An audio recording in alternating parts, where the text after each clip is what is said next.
Hello everyone. Today, we're going to drift far back in time, to an age where sleep wasn't just a pause in the day, but a doorway. Not to rest exactly, but to messages, to omens, to the unseen. Because in the ancient world, to fall asleep wasn't simply to close your eyes. It was to enter a realm where gods whispered, ancestors watched, and reality loosened its grip. Drop a comment with where you're watching from and what time is it. It's always amazing to see how far these stories travel. Now, dim the lights. Let the noise of the modern world fade, just for a little while. Get comfortable, and let's begin with the first sleep humans ever tried to understand. You're lying on a mat made from woven reeds. The floor beneath you is warm clay, and outside, the Nile breathes mist into the cool night air. You're not alone in your little home in ancient Thebes, but the world feels still, as if the stars themselves are watching. You pull a thin linen cloth over your body. And now, the dreams will come. But what is a dream to you? You live in a time before neurology, before psychology, before electricity. And so, when your mind begins to wander behind your closed eyelids, you don't call it random firing of neurons or suppressed desires bubbling up. You call it divine. In the ancient world, and we'll start with Egypt and Mesopotamia, two of the oldest civilizations on Earth, the border between the waking world and the dream world was not seen as a sharp line. It was porous, permeable, mysterious. And sleep? Sleep wasn't passive. It wasn't something that just happened. It was an event, a spiritual condition, sometimes a ritual, often a risk. Let's begin in Sumer. The year is somewhere around 2500 BCE. The city of Ur is bustling by day, merchants, ziggurats, ox carts creaking along stone roads. But by night, the city softens, oil lamps flicker, the air cools, people gather near hearths, tell stories, eat flatbread. And slowly, they retreat into sleep. The Sumerians were some of the first people to write down dreams, and they took them seriously. In their view, dreams weren't just personal experiences. They were messages from the gods. There were dreams sent by friendly deities, and dreams sent by demons. There were good omens, bad omens, and elaborate rituals to interpret them. They even had professional dream interpreters, wise people trained to decode what the gods might be trying to say. Imagine that. Imagine waking up from a strange dream, walking through the dusty streets of Ur, and seeking out a seer. You describe the strange animal you saw, or the moment you were flying, or the dark shape that followed you. And the seer listens, nods slowly, and tells you what you must do next. Maybe it's a warning. Maybe it's a promise. Maybe it's a trick. But either way, your dream mattered. And to dream meant you were noticed. Now shift a little west, cross the desert winds, and enter the land of the pharaohs. In ancient Egypt, sleep was deeply intertwined with the divine. The god Thoth, with his ibis head and calm expression, was the keeper of wisdom, of writing, and of dreams. He was believed to record all things, including the dreams of mortals. And dreams in this world weren't just visitations from gods. They were sometimes journeys of the soul. There was a belief among many Egyptians that the soul could leave the body during sleep, not permanently, not fatally, but as a kind of rehearsal for death, a quiet trial. The Egyptians called this part of the soul the Ba, a bird-headed figure that could drift from your body, explore other realms, and return before you awoke. Does that feel eerie to you? Or maybe liberating? Sleep, then, wasn't unconsciousness. It was another form of consciousness, a different one. And your dreams were the memories your soul brought back. Imagine being taught that as a child, that every night, part of you took flight, that you visited your ancestors, that you maybe even touched the edge of the underworld and returned safely. And so, bedtime was not just for rest. It was sacred. Families might say prayers before sleep. They might keep amulets near their beds, tiny carved beetles or eyes, to protect them from dangerous spirits during the night. Some slept with their heads facing west, toward the land of the dead, as a sign of preparation. Not of morbidity, but of harmony. And if a dream was troubling, you could go to the temple. Some temples had rooms set aside for this very purpose. You'd sleep there, under the care of the priests, hoping for a healing dream, or a divine message. This was called dream incubation, and we'll explore it more in Greece, where the practice was perfected. But in Egypt, it already existed, a recognition that sleep could be a doorway not just to rest, but to resolution. Now, let's slow time for a moment. Picture a night where there are no electric lights, no screens, no pings or notifications. The air smells like soil, and old wood, and fire. And when you lie down to sleep, you do so in darkness, real darkness, total, enveloping, quiet dark. In that space, the mind has room to wander, and it did. Dreams became one of the only ways people could experience magic in a world bound by limitations. A farmer couldn't speak to a god in waking life, but in dreams, the gods spoke to him. The poor, the sick, the worried, the lonely, all could find meaning in their dreams. Sometimes too much meaning, but meaning nonetheless. And the same was true in Mesopotamia, where dream books, clay tablets filled with symbolic interpretations, were used to guide life decisions. Dream of a lion? Power is near. Dream of falling? You will lose something. Each symbol had weight, and this wasn't superstition to them. It was wisdom, collected, remembered, and passed down. Because while science as we know it didn't exist, human experience did, and people noticed patterns. They knew that dreams before big events were often strange, that people in grief often dreamed of the dead, that children sometimes spoke of dreams they couldn't explain, and so they paid attention. Sleep was not a void, it was a stage. Now imagine being one of them. You're not a priest, not a king, just someone who works in the fields. You come home covered in dust, your back aching, your belly half full. And as the stars rise, you lie down. And maybe you dream of a river that runs backward. You wait confused. You tell your neighbor. He tells you, the gods are warning of change. You nod. You wait. You wonder. That sense of wonder, quiet, pervasive, often unnerving, is what shaped the ancient world's relationship with sleep. They didn't take it for granted. They didn't rush through it. They respected it. Because in sleep, the world softened, rules bent, hierarchies dissolved, and everyone, king or slave, entered the same darkness, the same mystery, the same waiting room of the soul. And now, just breathe.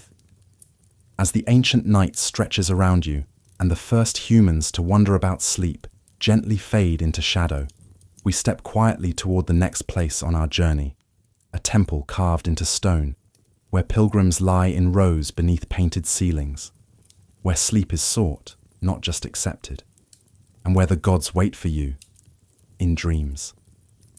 Hello everyone. Today, we're not just slipping into sleep, we're stepping into a dreamscape woven by ancient minds, a place where gods themselves closed their eyes, where sleep wasn't just a human need, but a cosmic force, and dreams. Dreams were the language of heaven. Drop a comment with where you're watching from, and what time is it? It's always amazing to see how far these stories travel. Now, get cozy, let your thoughts quiet down, and let's follow the trail of myths where gods dream and dreams rule. In the earliest stories ever told, before alphabets, before philosophy, there was already something sacred about sleep. Maybe it was the way it overcame even the strongest. Maybe it was the strange clarity it brought. Or maybe it was because, in dreams, time stretched, and voices whispered things that felt too real to ignore. But ancient mythologies across the world didn't just accept sleep, they made it divine. Let's start with Greece, a civilization that gave sleep a name, a face, a family. They called him Hypnos. Hypnos, the god of sleep, wasn't a warrior.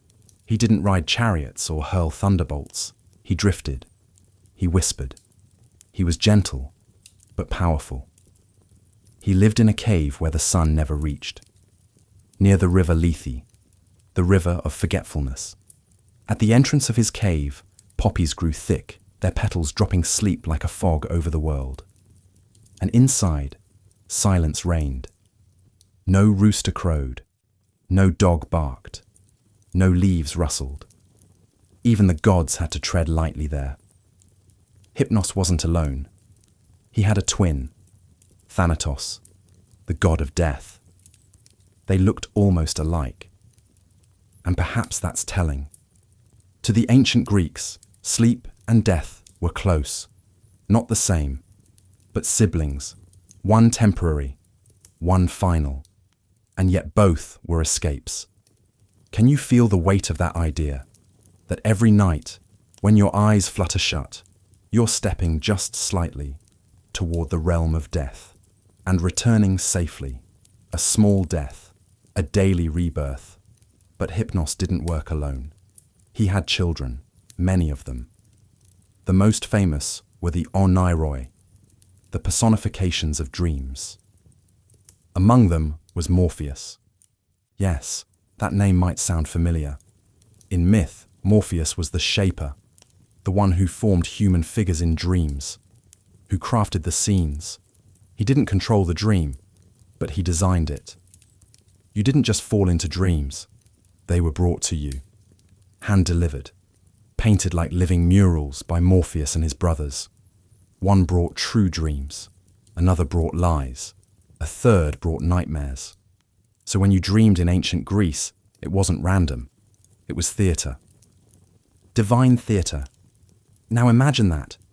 Imagine lying in a simple bed of straw, your room lit only by moonlight slipping through wooden shutters, and knowing, truly believing, that what unfolds in your mind isn't yours. It's a message, a script, a visitation. And who visits? Sometimes, the gods themselves. In Homer's Iliad, Zeus, the king of the gods, is tricked by Hypnos into falling asleep. That's right, the god of thunder, lulled into slumber, and while he sleeps, the tides of war shift. Even the mighty are vulnerable to sleep, and that made it powerful. In another tale, Hera asks Hypnos to put Zeus to sleep so she can manipulate a battle. At first, Hypnos refuses. Last time he did that, Zeus nearly tore the sky in rage. But eventually, he agrees. And as Zeus dreams, the world changes. This wasn't just a myth about power. It was a statement. Sleep isn't the absence of action. It's the shadow where real action begins. And dreams, they weren't byproducts. They were agents. Now shift the winds. To the land of pyramids and eternal sun. Egypt. Here, gods didn't just sleep. They used dreams to speak.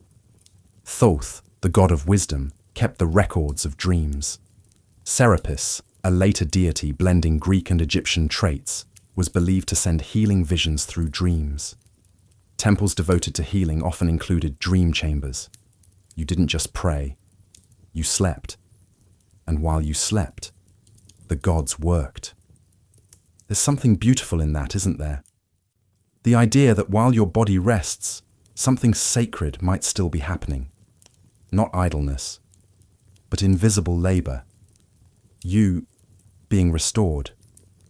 Now let's move east, to Mesopotamia. Here the gods themselves appeared in dreams, not as metaphor, not as suggestion, as presence.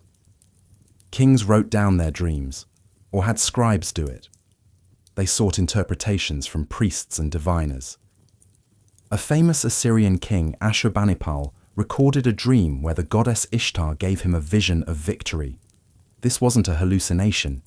It was a strategy meeting with the divine. And when things went wrong, they blamed the wrong interpretation. That's how seriously dreams were taken. They built temples, waged wars, spared enemies, or destroyed them, all based on dreams.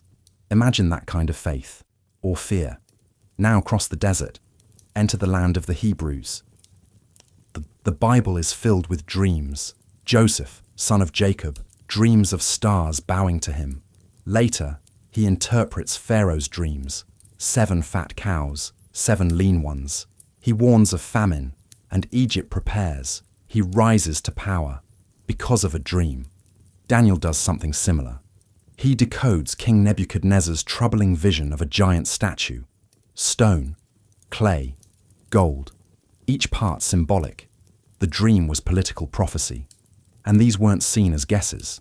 They were divine truth, messages that bypassed waking defenses, that spoke to the soul. You slept. God spoke. And when you woke, you remembered, or tried to. Because remembering mattered. Some kept records, some drew symbols, some just told the elders. It was communal. And that's something modern sleep often lacks. Dreams today feel private, fleeting, personal. But in the ancient world, they were part of society. Shared, trusted, discussed. Your dream could shape your village's fate. Now drift toward Persia. Zoroastrianism, one of the world's oldest monotheistic religions, also revered dreams. They were seen as part of the soul's movement, a testing ground, a place where truth and falsehood mingled. The Avesta, their sacred texts, speak of visions during sleep, of spirits appearing, of lessons being taught between dusk and dawn. Again, the night wasn't empty, it was instructional. Turn now toward India. In the Vedas, dreams are categorized. Some are meaningless, some are karmic. Some are prophetic, and some are from the divine. Sleep itself is a sacred cycle, linked to death, rebirth, and the deeper self. The Upanishads speak of swapna, the dream state, as one of 4 levels of consciousness. Higher than waking, lower than deep sleep. A bridge. Dreams, then, aren't detours. They're part of the path, part of knowing who you are. And in some yogic traditions, dreams are examined to understand your inner attachments, your fears, your desires, yourself. Even the god's dream, Vishnu, the preserver, is said to sleep upon the cosmic ocean, and from his dream, the world emerges. Not metaphorically, literally. All of existence, in that view, is Vishnu's dream. You and I, just thoughts in the mind of eternity. Now finally, we enter China. Taoist texts speak of dreams as reflections of imbalance or harmony. A dream of water might suggest emotion, of flying, liberation, of falling, resistance. The Zhuangzi, a classical Taoist work, includes the famous story, Zhuangzi dreams he is a butterfly. When he wakes, he wonders, am I Zhuangzi who dreamed of being a butterfly, or a butterfly now dreaming of Zhuangzi? That is the magic of myth. It doesn't answer. It invites you to sit with the question, to sleep on it. And so, across the world, across time, we see it again and again. The gods sleep. The gods dream. And when you sleep, you come closer to them, not in status, but in experience. You enter their realm, their rhythm, their night, and perhaps they enter yours. So tonight, as you lie in bed and your body lets go, maybe ask yourself, what kind of dream will visit? Will it be a whisper, a story, a shape? Will it feel ancient? And if it does, maybe it's because the gods still dream too. And maybe, just maybe, you're dreaming together. Hello everyone. Today, you'll drift back in time, not just to witness history, but to live it from behind your own eyelids. You're not a king, not a priest, not a warrior. You're just you, a soul with sore feet and quiet hopes, lying in a modest room in the city of Tebas, waiting for sleep to carry something sacred your way. Drop a comment with where you're watching from and what time is it. It's always amazing to see how far these stories travel. Now, let your breath soften. Let the hum of your own thoughts quiet into silence, and let's lie down together in ancient Egypt.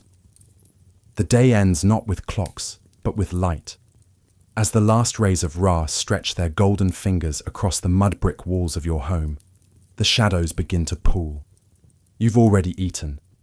Bread, rough but filling. A little lentil stew. Maybe some dried dates, if it was a good day at the market. You rinse your hands with water warmed by the sun. You close the door not with a click, but by pulling a heavy cloth across the entrance. And then, you lie down. Your bed isn't soft by modern standards. A wooden frame with interlaced rope, a mat of woven rushes, a pillow shaped like a curved headrest, carved from wood, lifting your neck just so. Comfort isn't the goal. Alignment is. Your body, still sore from carrying jars or weaving linen or tending small fields, stretches out into the cool air of the evening. You're not wealthy, but you are alive. And you know that the night belongs not to men, but to gods. You close your eyes and wait. It starts slowly. The quiet of the room is heavy. There are no ticking clocks, no machines humming, only the chirp of a night insect somewhere beyond the clay walls. Perhaps the distant sound of a donkey shifting its weight, or a child murmuring in sleep.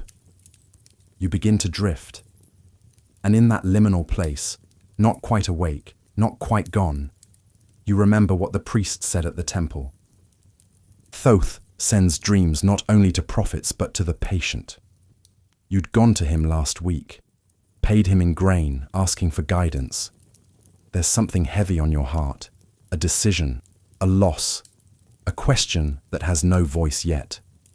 And the priest had said, sleep well.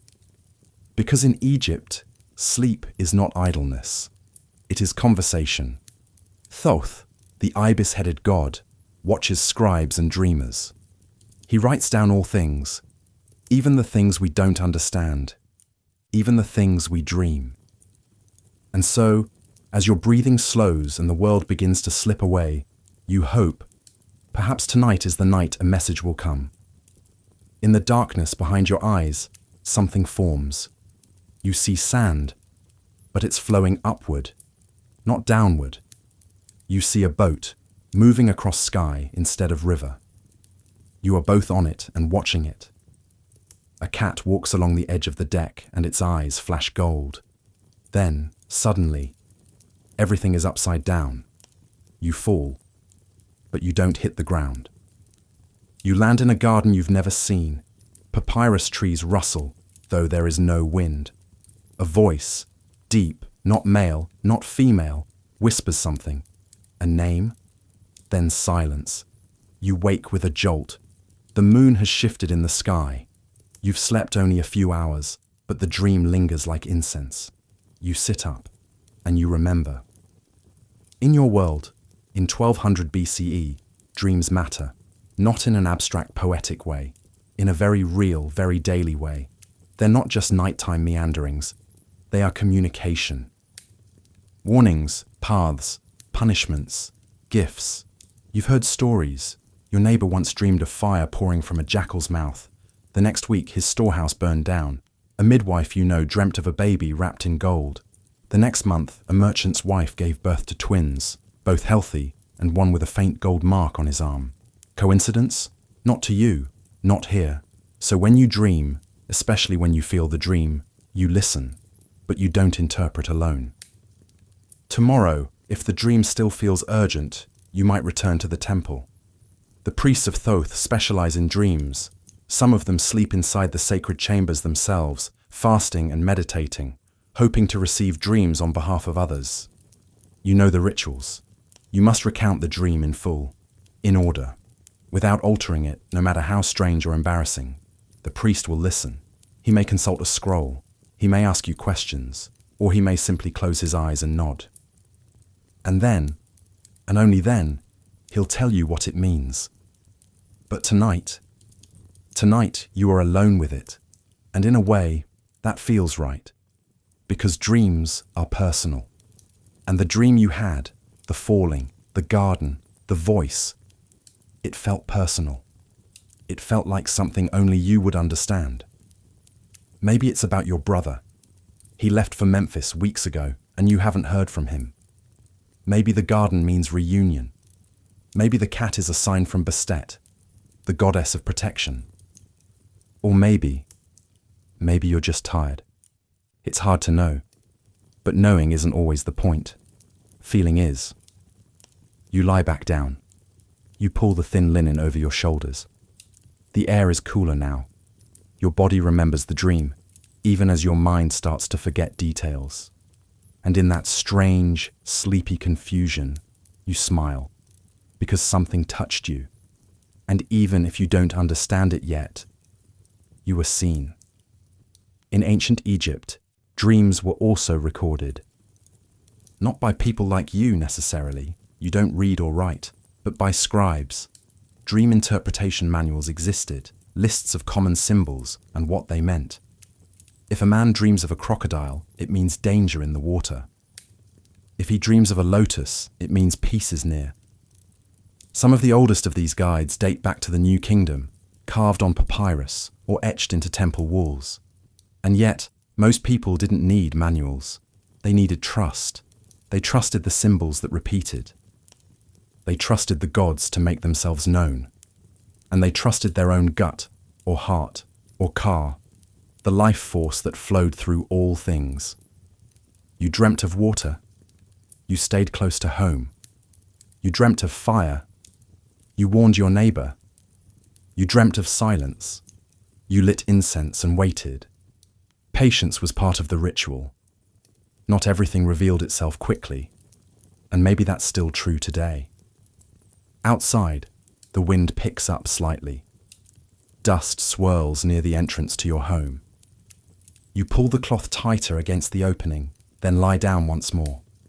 Your body is heavier now. The first wave of sleep gave you some rest, but now your mind is ready to go deeper. And as your limbs soften and your thoughts stretch like cats in the sun, you wonder, will Thoth return? Will the garden bloom again? Or will a new dream come? And if nothing comes, that's okay too, because sleep itself is sacred. Even without messages, it is healing. Even without symbols, it is survival. Your people believe this deeply, that the body is a temple, and when you rest, you honor it. Tomorrow will bring labor. The river will demand your attention. The sun will heat the stones, and your hands will once again grip rope or clay or papyrus. But tonight, none of that exists. Only stillness, only softness, only the hush of a city long gone, but not forgotten. And you are just one person. But your dream, that strange, falling dream, connects you to centuries of seekers, of workers, of mothers, of elders, of children who woke crying because a god appeared in a lion's skin and said nothing. Your dream is one of millions, but tonight it is everything, and you sleep again, not to escape, but to listen, because in ancient Egypt, the night speaks, and you are ready to hear. Hello everyone. Today, you won't just fall asleep, you'll be guided there gently, as the ancients once were.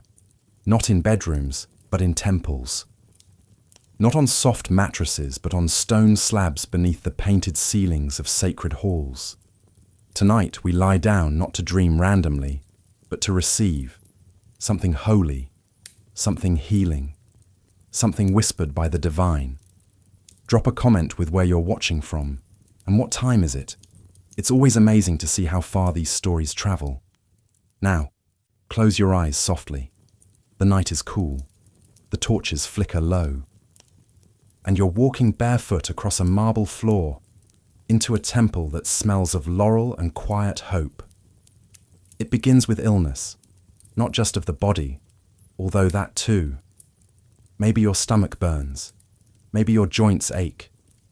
Maybe your sleep has been broken for months. But deeper than that, something inside you is restless. You feel off balance, disconnected. And so, someone tells you, go to Epidaurus. The name alone sounds like medicine.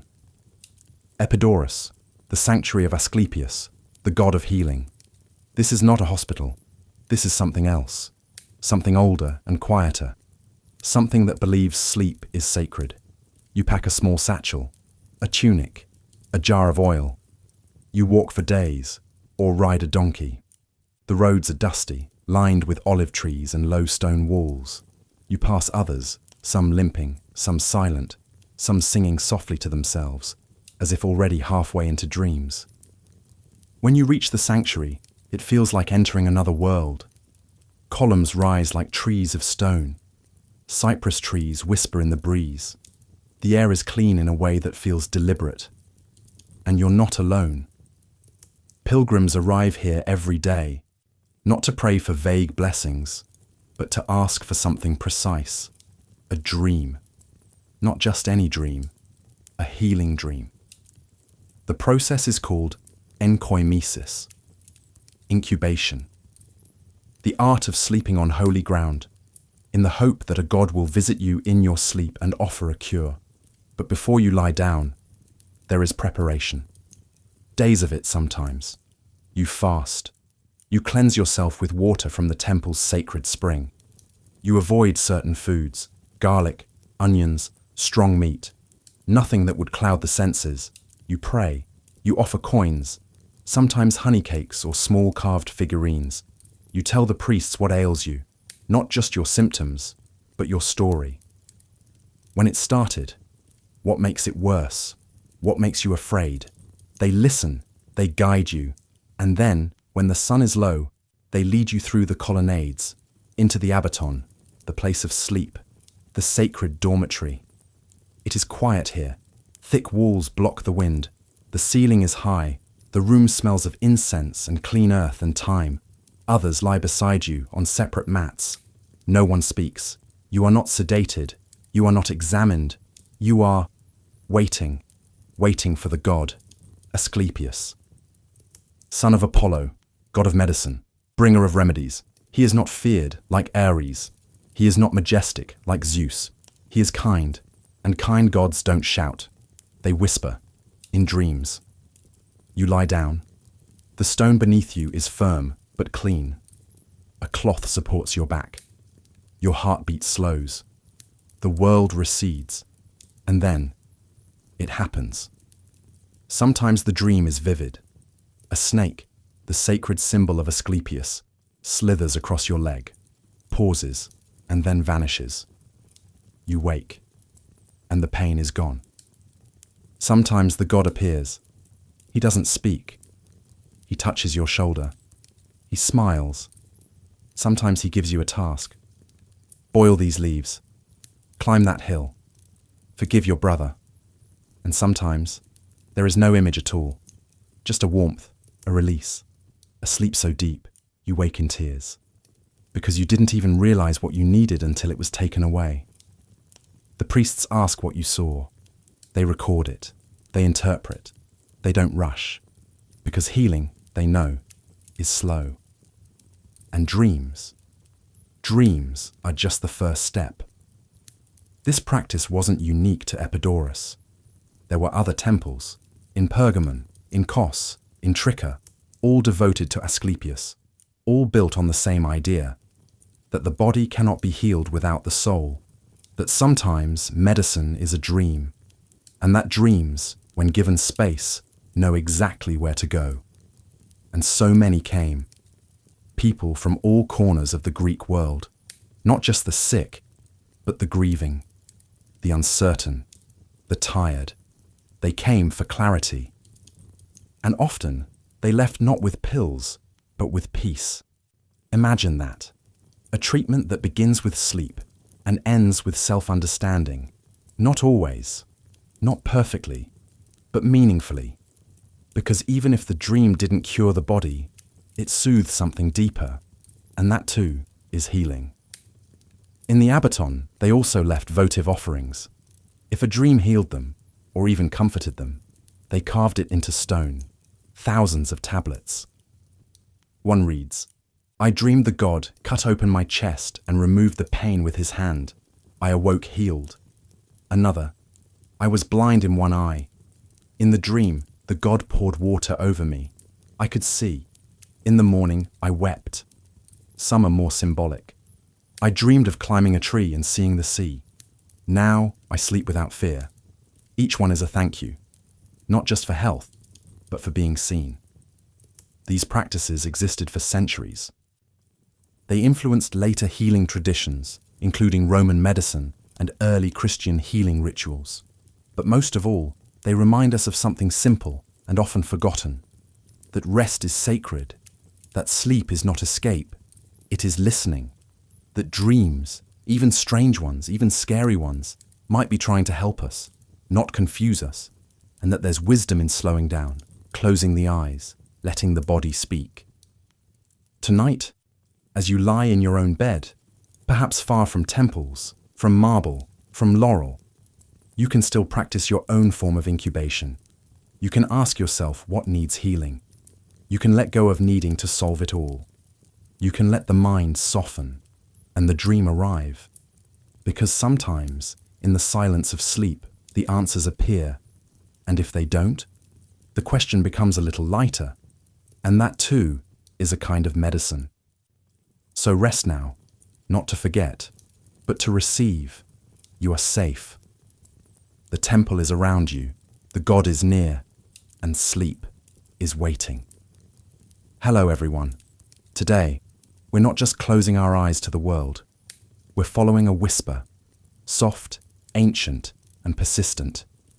It doesn't call your name exactly. It doesn't shout.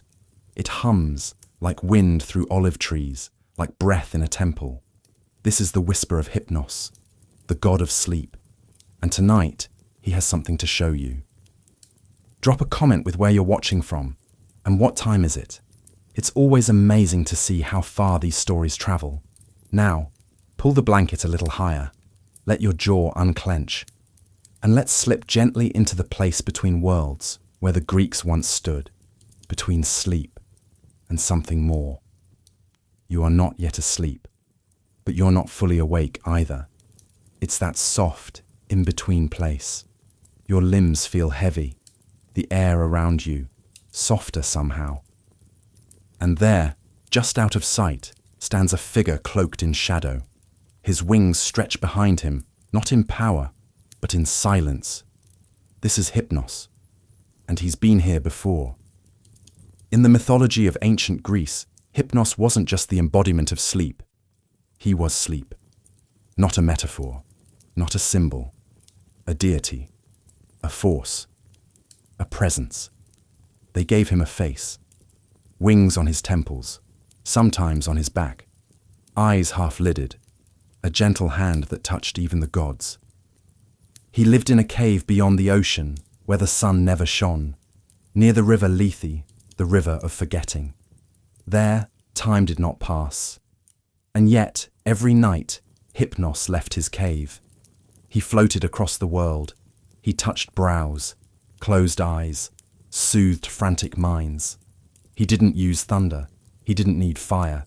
He conquered all, gently. And that made him powerful in a way most gods were not, because no one could resist him, not even Zeus. You may remember, in the Iliad, Hypnos is asked by Hera to put Zeus to sleep. He resists. He's done it once before, and the king of gods was furious when he awoke. But Hera insists, and Hypnos agrees, with help from Nyx, the night herself. And when Zeus sleeps, everything changes. The battlefield bends. The tides of fate turn, all while the king dreams. What does that tell us? that sleep is not surrender, it's strategy, it's quiet power, it is necessary, even for the divine. Hypnos had a brother, a twin, Thanatos, death. To the Greeks, the connection between sleep and death was not poetic. It was anatomical. They were siblings, born of Nyx the night. One gave rest, the other release. And sometimes it was hard to tell them apart. Think about it. When you sleep deeply, where do you go? What do you remember? What is that place of nothing, of stillness? The Greeks didn't fear sleep, but they respected it because they knew it brought them close to the edge, not in danger, but in mystery. Philosophers spoke of sleep as a reminder of mortality. Plato saw dreams as fragments of the soul, glimpses into deeper truths when the body was finally quiet. Aristotle, ever the observer, tried to define sleep, to measure it, to understand its rhythms. But even he acknowledged it remains, in many ways, unknowable. And that's what made Hypnos divine. He didn't explain. He didn't need to. He simply was. And when he came, you followed. There's a vase painting, faded but still clear. Hypnos and Thanatos carrying the body of Sarpedon, a fallen warrior. Together the twins guide him away from the battlefield. No violence, no fear, just two gentle figures, one cradling the feet, the other the shoulders. That image lingered in the Greek mind. That death might not be terror. That sleep and death were two arms of the same mother, one to soothe, one to end, but both peaceful. So tonight, when you feel yourself drifting, that soft, warm heaviness, maybe it's Hypnos brushing your brow. He doesn't demand, he doesn't pull, he invites. And in that invitation, there is trust. To let go, to stop guarding, to be still. Because Hypnos never comes to harm, only to heal.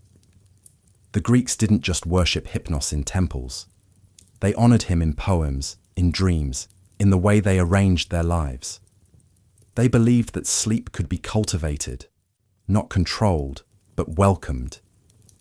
Through ritual, through music, through routine. They bathed before bed, ate lightly, avoided noise, and when dreams came, as they always did, they listened, because Hypnos didn't arrive alone. His sons followed, the Oneiroi, the dreams, Morpheus, the most famous, shaped human forms. Phobator brought beasts and monsters. Phantasos brought landscapes, impossible cities, golden fields, underwater skies. Together, they filled the mind's theatre, directed by Hypnos. And here's the wonder of it. This mythology was not just for poets. It was for farmers, fishermen, children. All who slept, and all did, met Hypnos. All were embraced.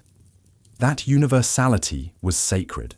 Sleep was the one temple without doors, the one God who needed no altar, only trust.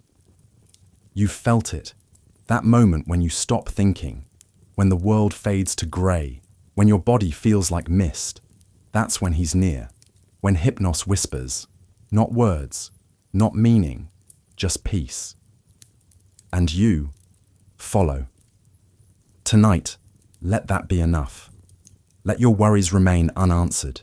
Let your questions stay open.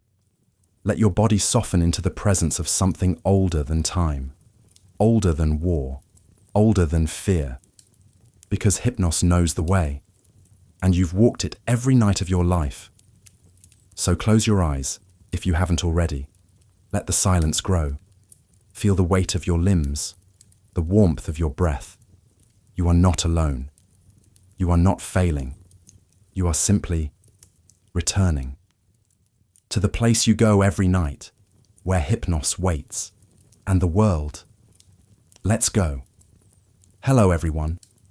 Today, we're not traveling to temples or palaces. We're slipping into the quieter places, kitchens, bedrooms, olive groves. Because tonight, the divine doesn't thunder from the sky. It murmurs from inside you. in your sleep, in symbols, in things only you can truly see. Because in ancient Greece, not every oracle lived on a mountain. Some lived behind closed eyes. Drop a comment with where you're watching from and what time is it. It's always amazing to see how far these stories travel. Now, slow your breath. Let your thoughts ripple and still, and step into the life of someone ordinary, but whose dreams are anything but. You are a weaver's apprentice, not rich, not famous. You live near the edge of a busy polis, a modest home with cracked tiles and a fig tree out front. You wake early, you work hard, and you sleep light. But last night, something strange happened. You dreamt of an eagle perched on your loom, not flying, just sitting there, watching you. It didn't speak, but somehow, you felt it knew something you didn't. You wake uneasy, not frightened, but alert. Because in your world, dreams mean something, and they're not accidental. They're messages. From where? That depends who you ask. To some, they come from the gods. To others, from your daemon, a guiding spirit that watches you, quietly, all your life. To still others, dreams arise from memory, or fear, or desire. But one thing is certain, they matter. So you do what many others have done before you. You tell someone. Not just anyone, someone older, someone who's dreamed more times than you, maybe your grandmother, maybe a neighbor, and they nod slowly. The eagle is Zeus, they whisper. He comes when choices are near. You hadn't told them, but you've been thinking of leaving your master, of apprenticing with someone else.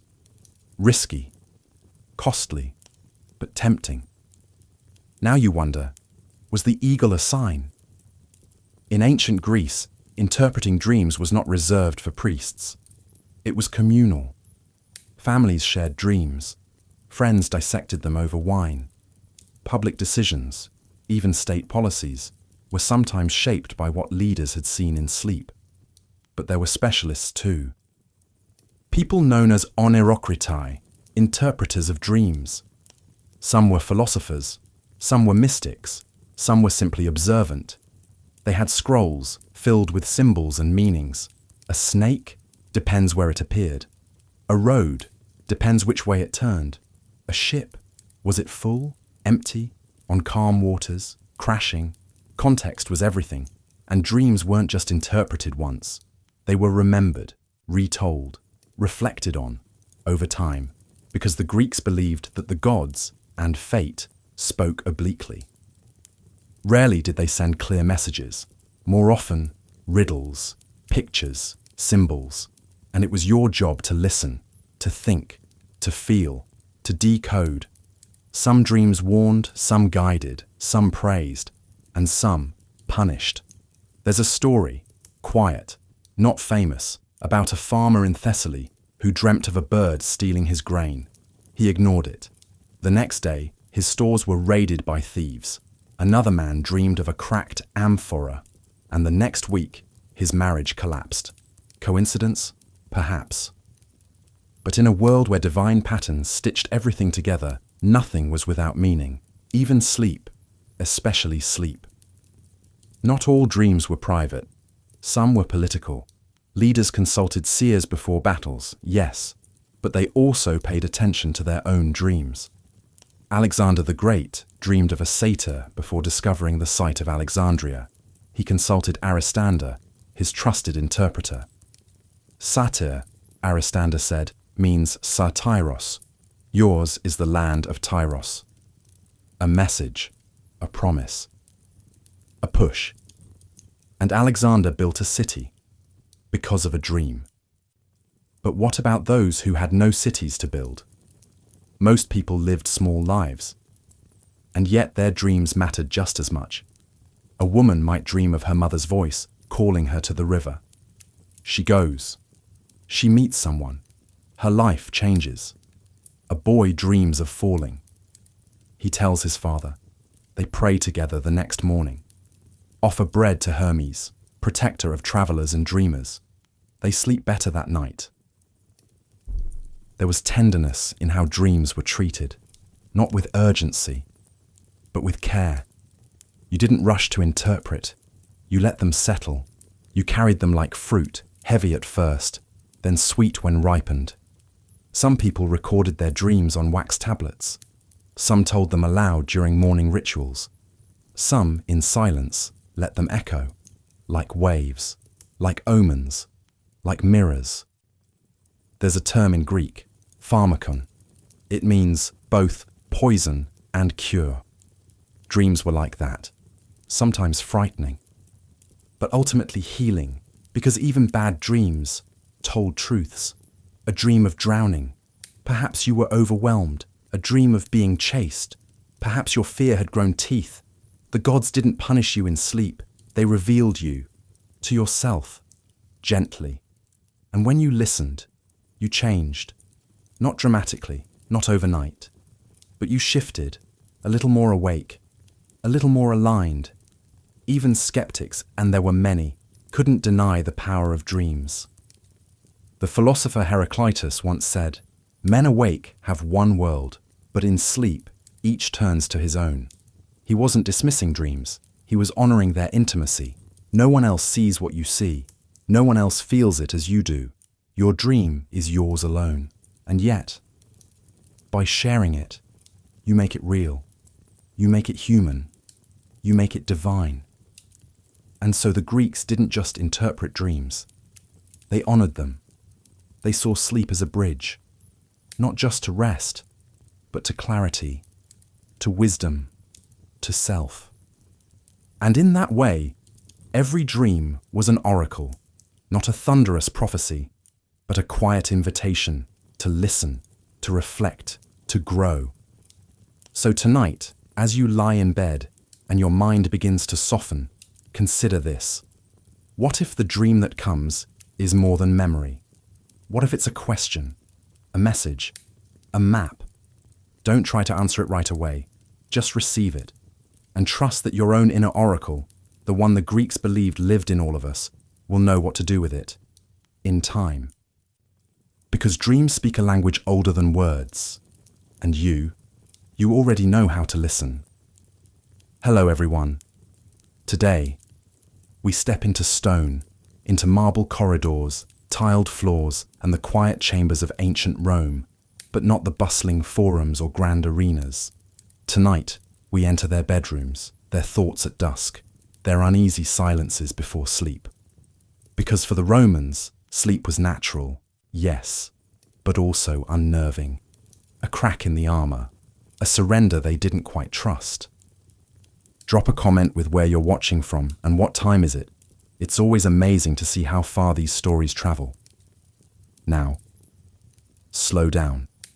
Let your breath match the rhythm of oil lamps flickering against frescoed walls, and walk with me into the night of a Roman mind. The Roman world moved by discipline, schedules, duty, virtues.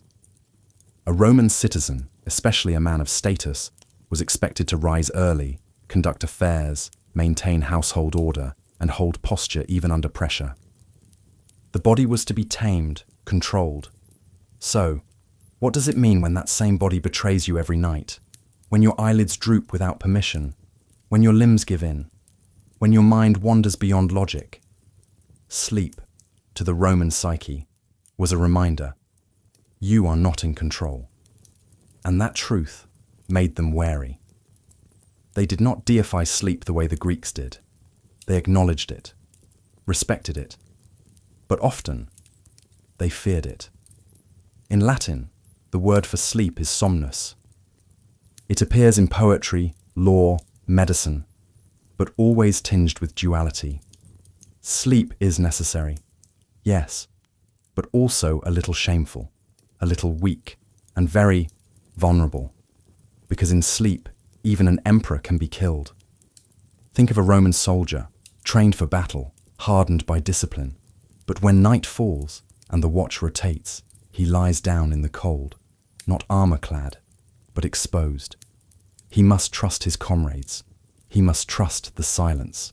But deep down, he knows. An arrow can find him now. A dagger can end him now, and he wouldn't even hear it coming. That thought, it lingered. Even Roman literature reflects this unease. Cicero, the orator, mused on dreams with intellectual curiosity, but skepticism.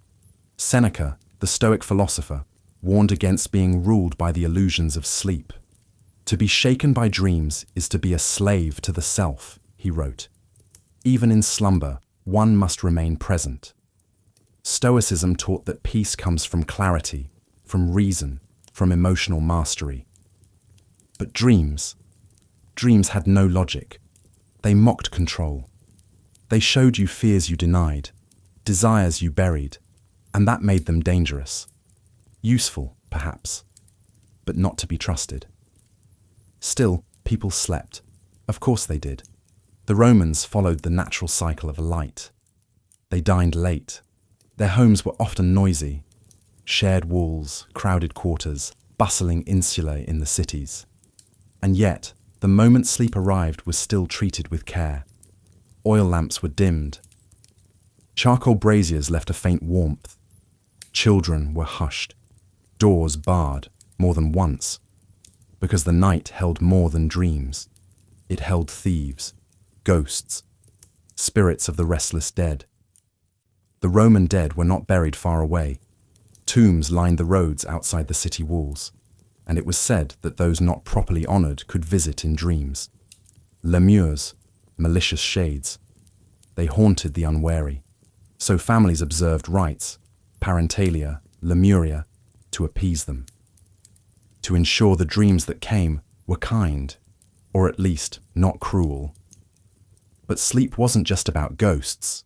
It was also deeply physical.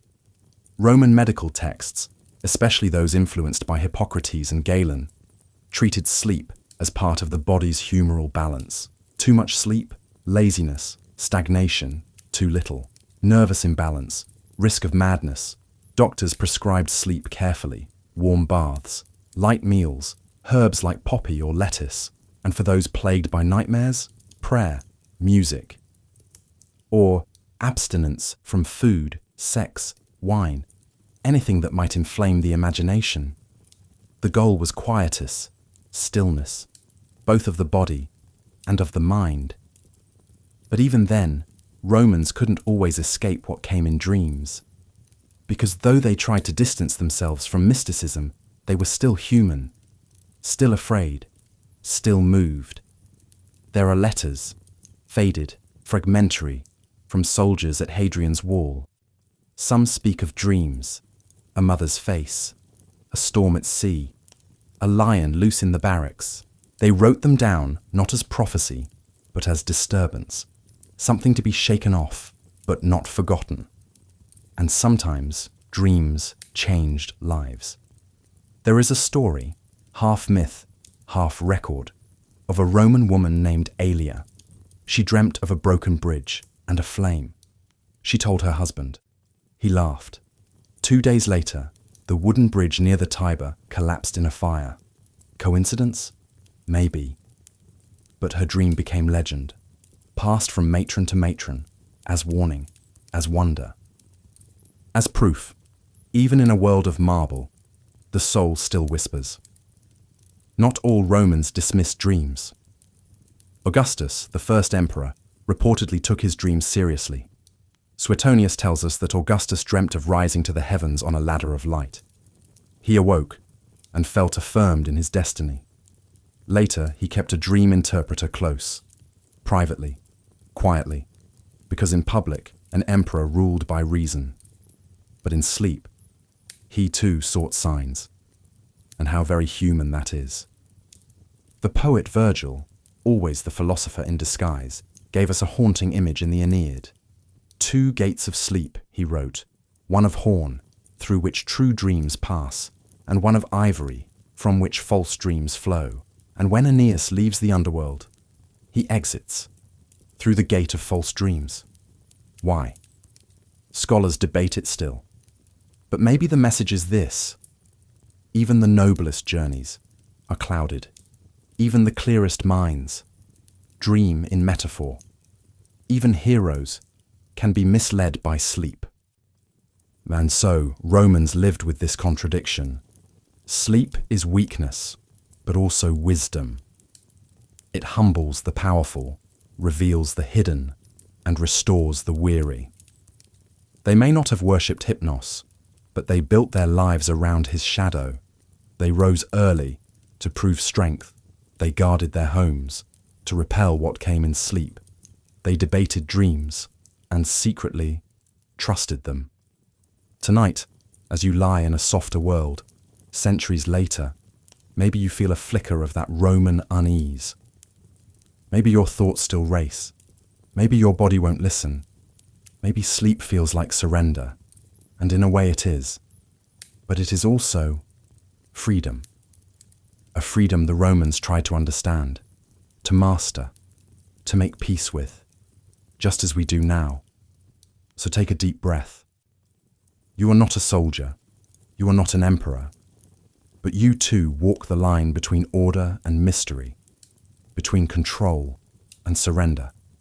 And tonight, you get to rest. Not because you've earned it, but because you are human. And Hypnos, Roman or not, still whispers in the dark. Hello, everyone. Today, you're not strolling through ancient ruins or studying statues from afar. You're lying down in the heart of a Roman domus, not as a visitor, but as someone who lives there. Someone with calloused feet, a cluttered mind, and a body ready for rest. Tonight, we'll follow the whispers through the peristyle, past the atrium, and into the quiet room where your dreams will bloom or stir. Because even in the world of order and empire, sleep could bring strange, sacred tremors. Drop a comment with where you're watching from and what time is it. It's always amazing to see how far these stories travel. Now, let the day fall away.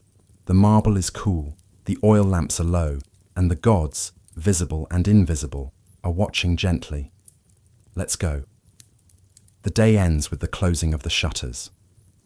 The street outside still murmurs, the clang of a cart, the cry of a child, the call of a merchant folding his stall. But inside, the domus is shifting into silence. You live in Rome, not at the center of power, but within reach of it. Your home is modest by patrician standards, but comfortable. A mosaic floor, a roof open to the sky in the center, walls painted with mythological scenes, faded but familiar. You light a lamp. The oil crackles faintly. You pass the statue of the household gods, the Lares, perched in a niche by the entrance, and whisper a short thanks. Another day finished. Another chance to rest. Your bedroom is small, a cubiculum, stone walls, a wooden bed with leather straps beneath a thin mattress.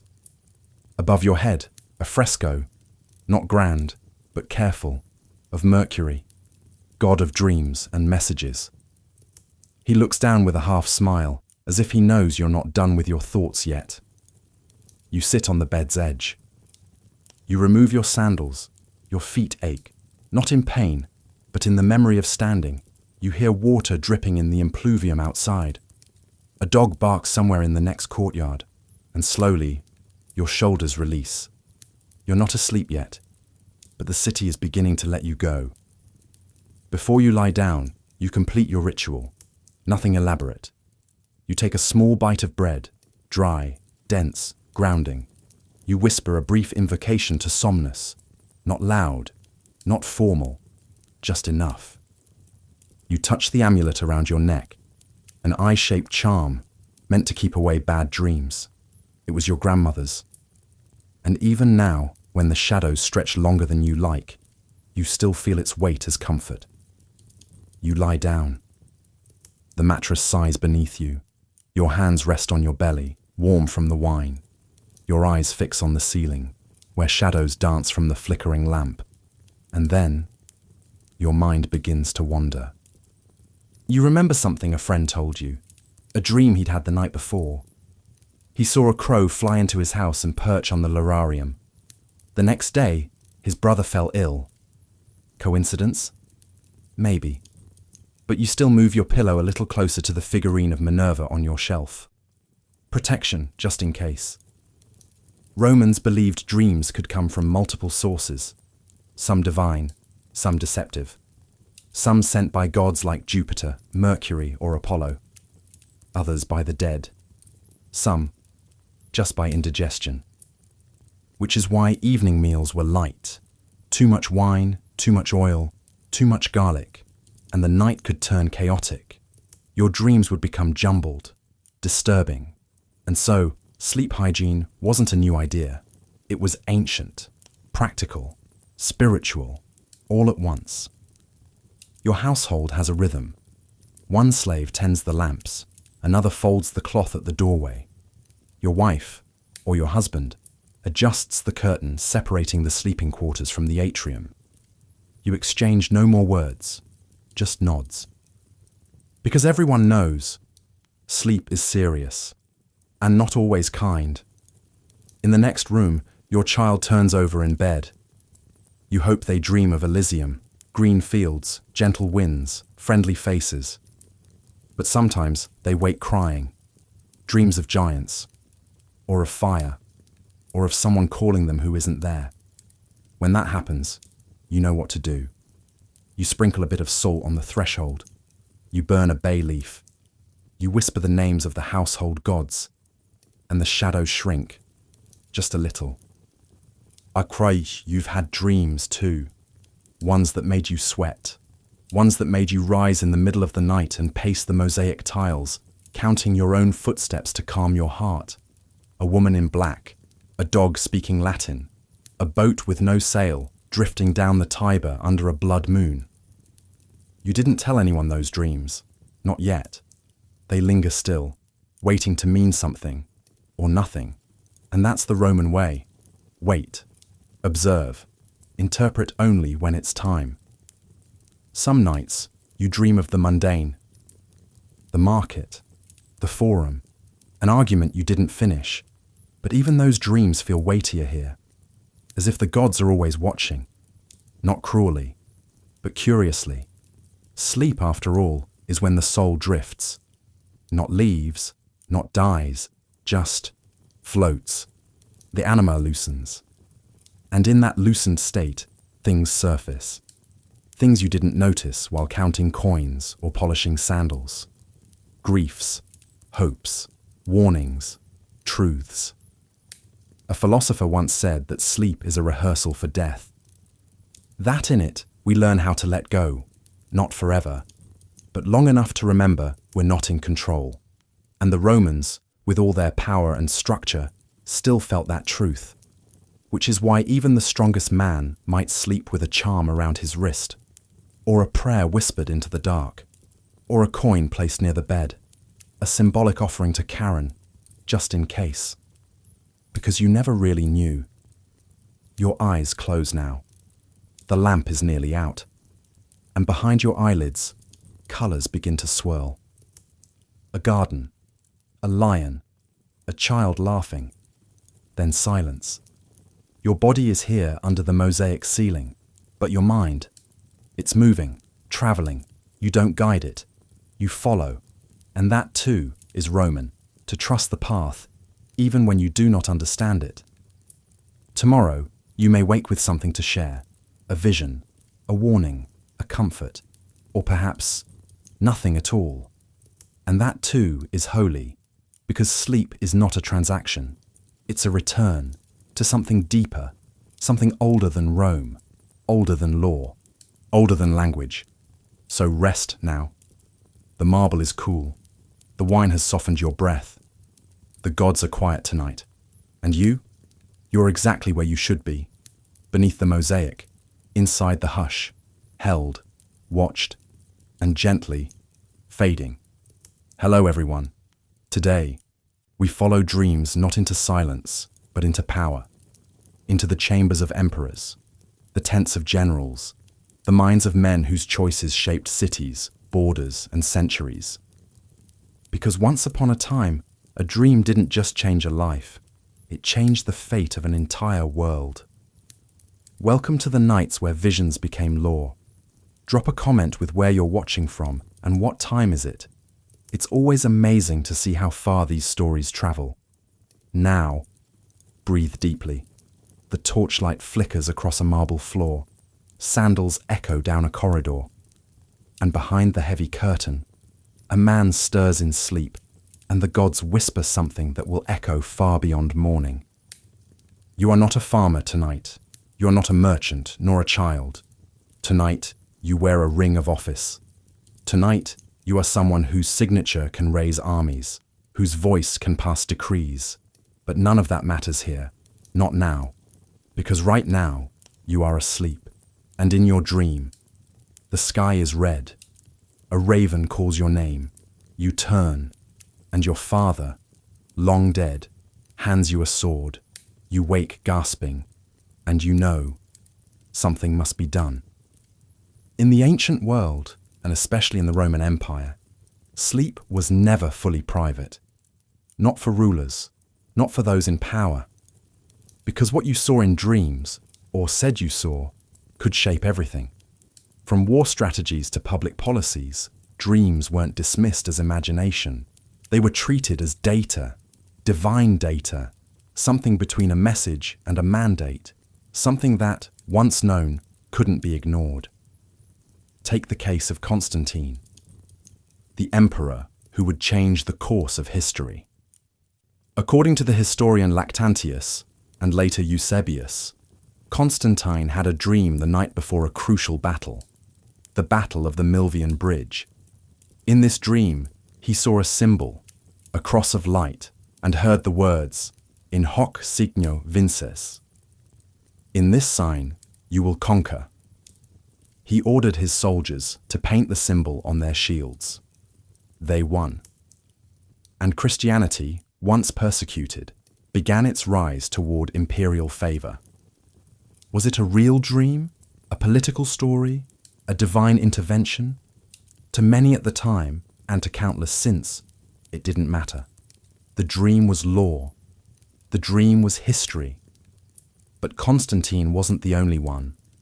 Julius Caesar, before crossing the Rubicon, the act that would ignite civil war, reportedly had troubling dreams. One account says he dreamed of sleeping with his mother. To modern ears, unsettling. To Roman minds, symbolic. The mother was Rome. To enter her was to claim her. To rule her, he took it as permission and crossed. Rome would never be the same. Dreams offered both permission and pause. Sometimes they warned. The night before his assassination, Calpurnia, wife of Julius Caesar, dreamt her husband's statue bled.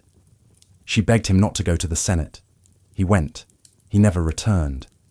And even then, as knives pierced him, it's said that he murmured, "The dream, she was right." A whisper, too late, but remembered. Dreams were also used to justify unpopular choices.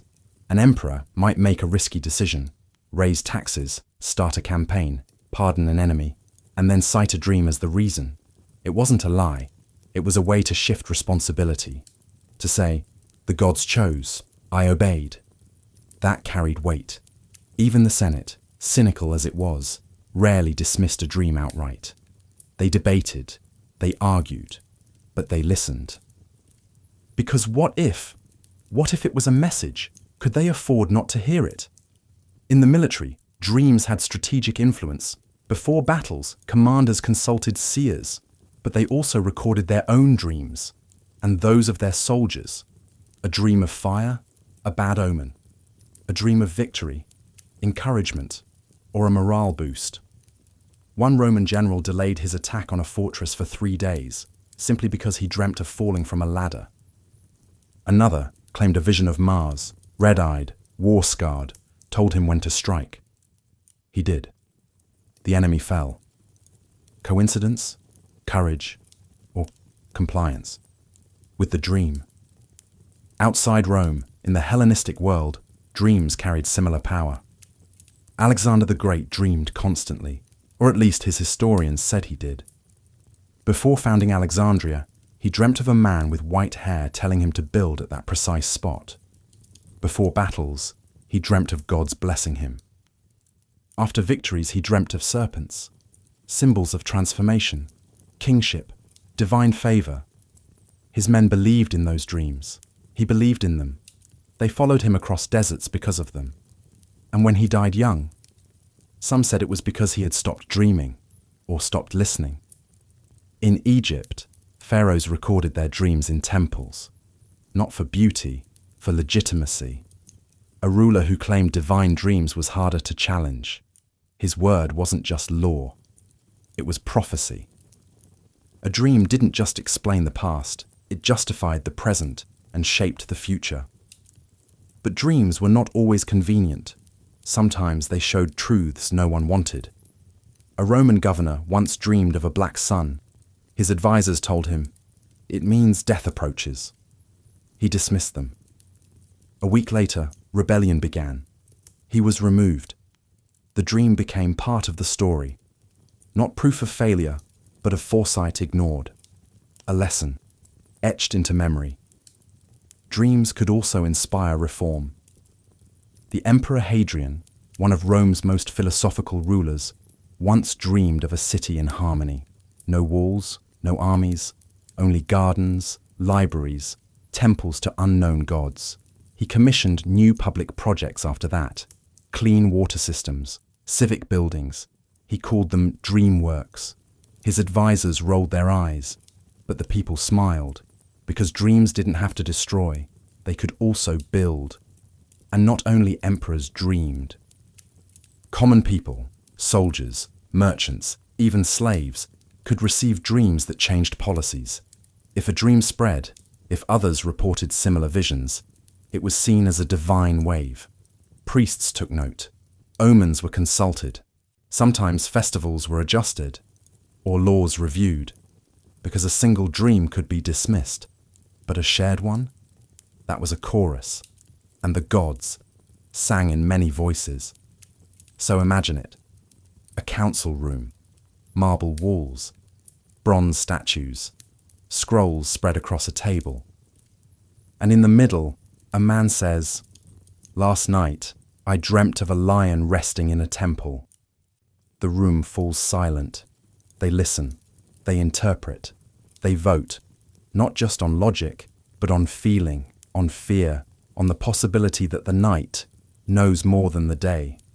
And tonight, as you lie in your own chamber, no toga, no laurel crown, remember this: you too are a ruler of your own small world, and your dreams, they still matter, maybe not to armies, but to you, your choices, your morning, your future.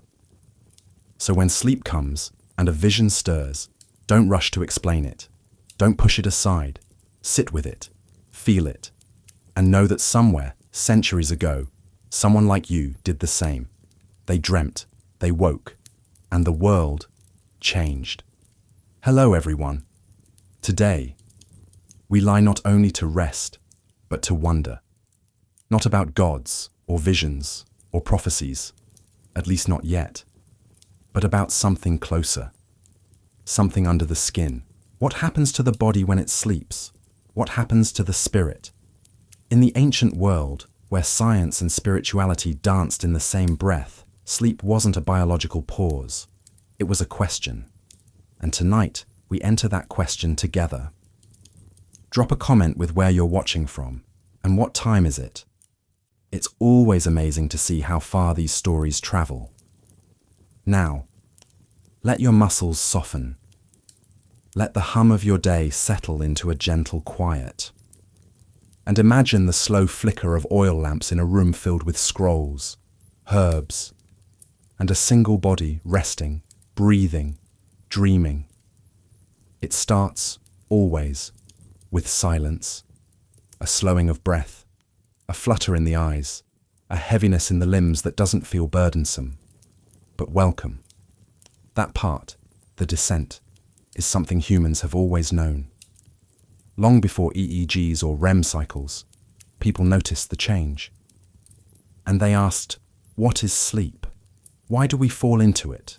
Where does the self go? And who or what brings it back? In the ancient world, there was no separation between medicine and philosophy. The body was not a machine, it was a vessel, a balance of elements, fluids, forces, and sleep was part of that balance. To sleep well was to be in harmony. To sleep poorly was a sign that something, anything, could be wrong. Physically, emotionally, cosmically. So let's begin where many ancient answers begin. With the Greeks. Hippocrates, often called the father of Western medicine, lived in the 5th century BCE. He believed that sleep was caused by the retreat of blood inward, a cooling of the body. When the brain, he said, cooled sufficiently, the senses shut down. You weren't dead, but you were close. Your body stopped reaching out and started turning in. And from that inwardness, dreams emerged. Not from the gods necessarily, but from within you. Reflections, misfires, symptoms, the body whispering to itself in symbols. Galen, another great physician centuries later, refined the theory. He believed in humours, the 4 fluids that govern the body: blood, phlegm, yellow bile, and black bile.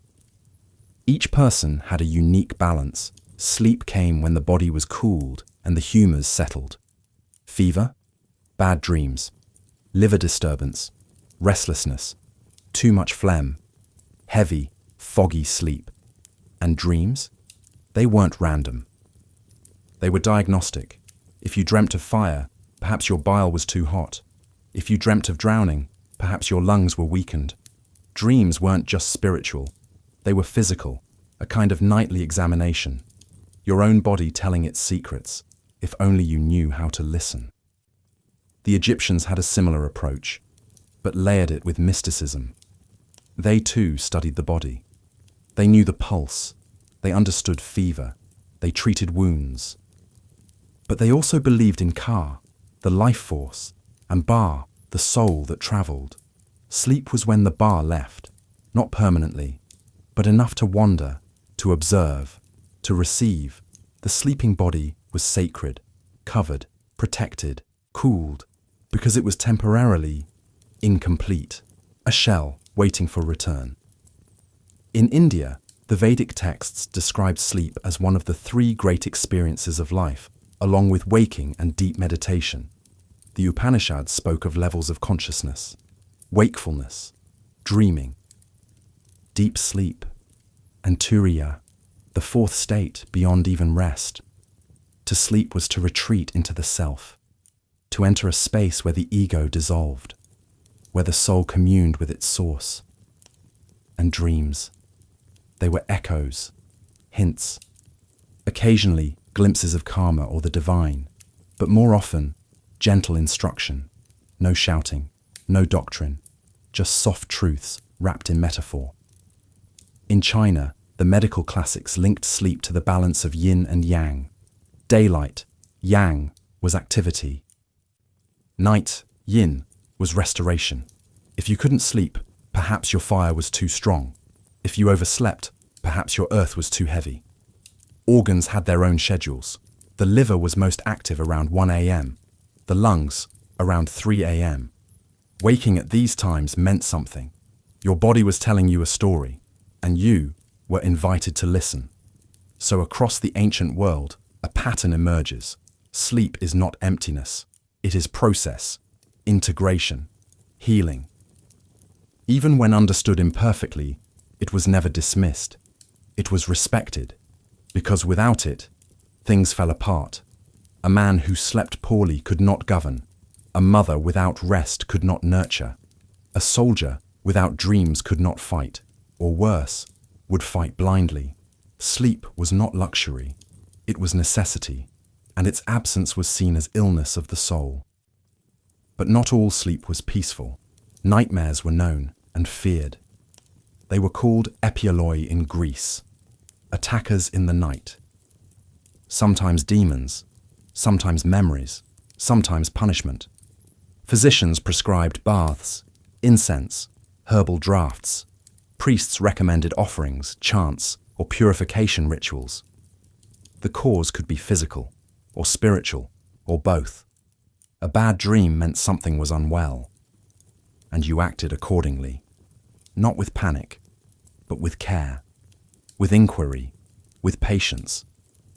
Children were watched closely as they slept. Their dreams were believed to be purer, closer to the divine. Elders were listened to when they spoke of sleep. Their dreams were seasoned, refined by years. And the sick, they were guided into dream incubation, sleep as medicine, dreams as prescription, not imagined, experienced, witnessed, respected. It's tempting to look back and say, they didn't know, but maybe they knew differently. Maybe they didn't need brain scans to believe in the power of a rested mind. Maybe they didn't need sleep studies to understand that without rest, we become less human, less patient, less kind, less clear. Maybe they saw sleep not as an interruption, but as a return, a way of remembering who we are when the noise fades, when the world quiets, when the soul has room to stretch. Tonight, as you prepare for your own rest, maybe you can think of your body the way they did, not as broken or flawed or behind on hours, but as wise, wiser than your conscious mind. And every night, it leads you home, through slowness, through darkness, through rhythm. And if a dream comes, strange or sweet, don't rush to explain, let it linger. Let your body finish its story. Because sometimes in that story, there is healing, not loud, not instant, but gentle, true. So sleep now, not as escape, but as return. You are not failing. You are not lost.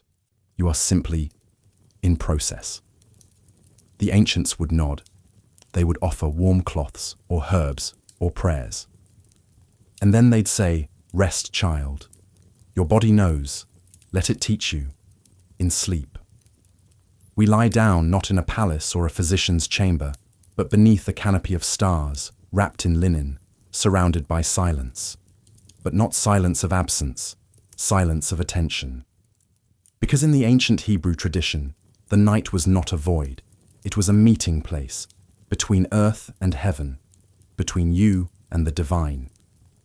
Tonight, we explore what it meant to dream in Hebrew. Drop a comment with where you're watching from and what time is it. It's always amazing to see how far these stories travel. Now, let your breath settle, the lamp flickers low, the Torah scrolls are wrapped, and the stories are ready to unfold.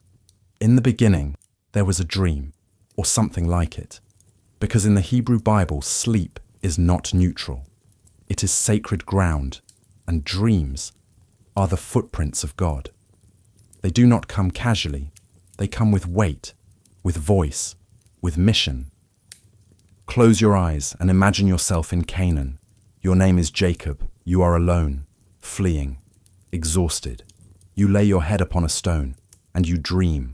A ladder stretches from the earth to the heavens. Angels rise and descend. Above it all, a voice, not imagined, not metaphor, the voice of the Lord. And when you wake, you whisper the words. Surely the Lord is in this place, and I did not know it. You anoint the stone. You name the place Bethel, house of God, because the dream was not just a story, it was presence, a declaration, an encounter. This moment sets the tone for centuries. In the Hebrew worldview, dreams are not passive. They are divine instruments. God chooses when and how to speak. And often, He chooses the night. Because in sleep, we are defenseless. Ego quieted, will surrendered. Only then the message can enter, like a wind through an open window. Consider Joseph, dreamer of dreams, favored son, betrayed brother. His life is shaped entirely by what he dreams and by how others respond. As a boy, he dreams of sheaves bowing down, stars bending toward him. Symbols, yes, but unmistakably powerful. His brothers grow jealous. His father, confused, but the dreams remain, and they echo forward. In Egypt, Joseph becomes an interpreter. Pharaoh dreams of cows, fat, then thin, grain, wind. He is disturbed. None can explain. But Joseph, calm, grounded, listens. He translates, not just language, intention. 7 years of plenty. 7 of famine. Prepare. And because of that dream and that interpretation, a kingdom survives, and Joseph rises from prisoner to power because of a dream. Dreams were not rare in the Tanakh. They visited kings and slaves, prophets and pagans. Abimelech dreams of Abraham's wife. Solomon dreams of wisdom and receives it. Daniel interprets dreams of beasts and nations, and always, the dream comes with a task. Not entertainment, not indulgence. Direction, correction, command. But dreams were not always welcome. They could bring dread, confusion, even deception, which is why the Hebrew scriptures warn, test every dream. Not all who dream speak for God. False prophets use dreams as weapons, manipulation, justification. Their dreams served ego, not truth. And so, discernment was vital. A true dream aligned with Torah, with covenant, with justice. Otherwise it was wind, noise, or worse, temptation. Still, the power remained. Rabbis debated dreams in the Talmud, how to interpret them, how to tell their source. They classified dreams into categories, some from God, some from angels, some from demons, some from the day's thoughts, and some simply chaos.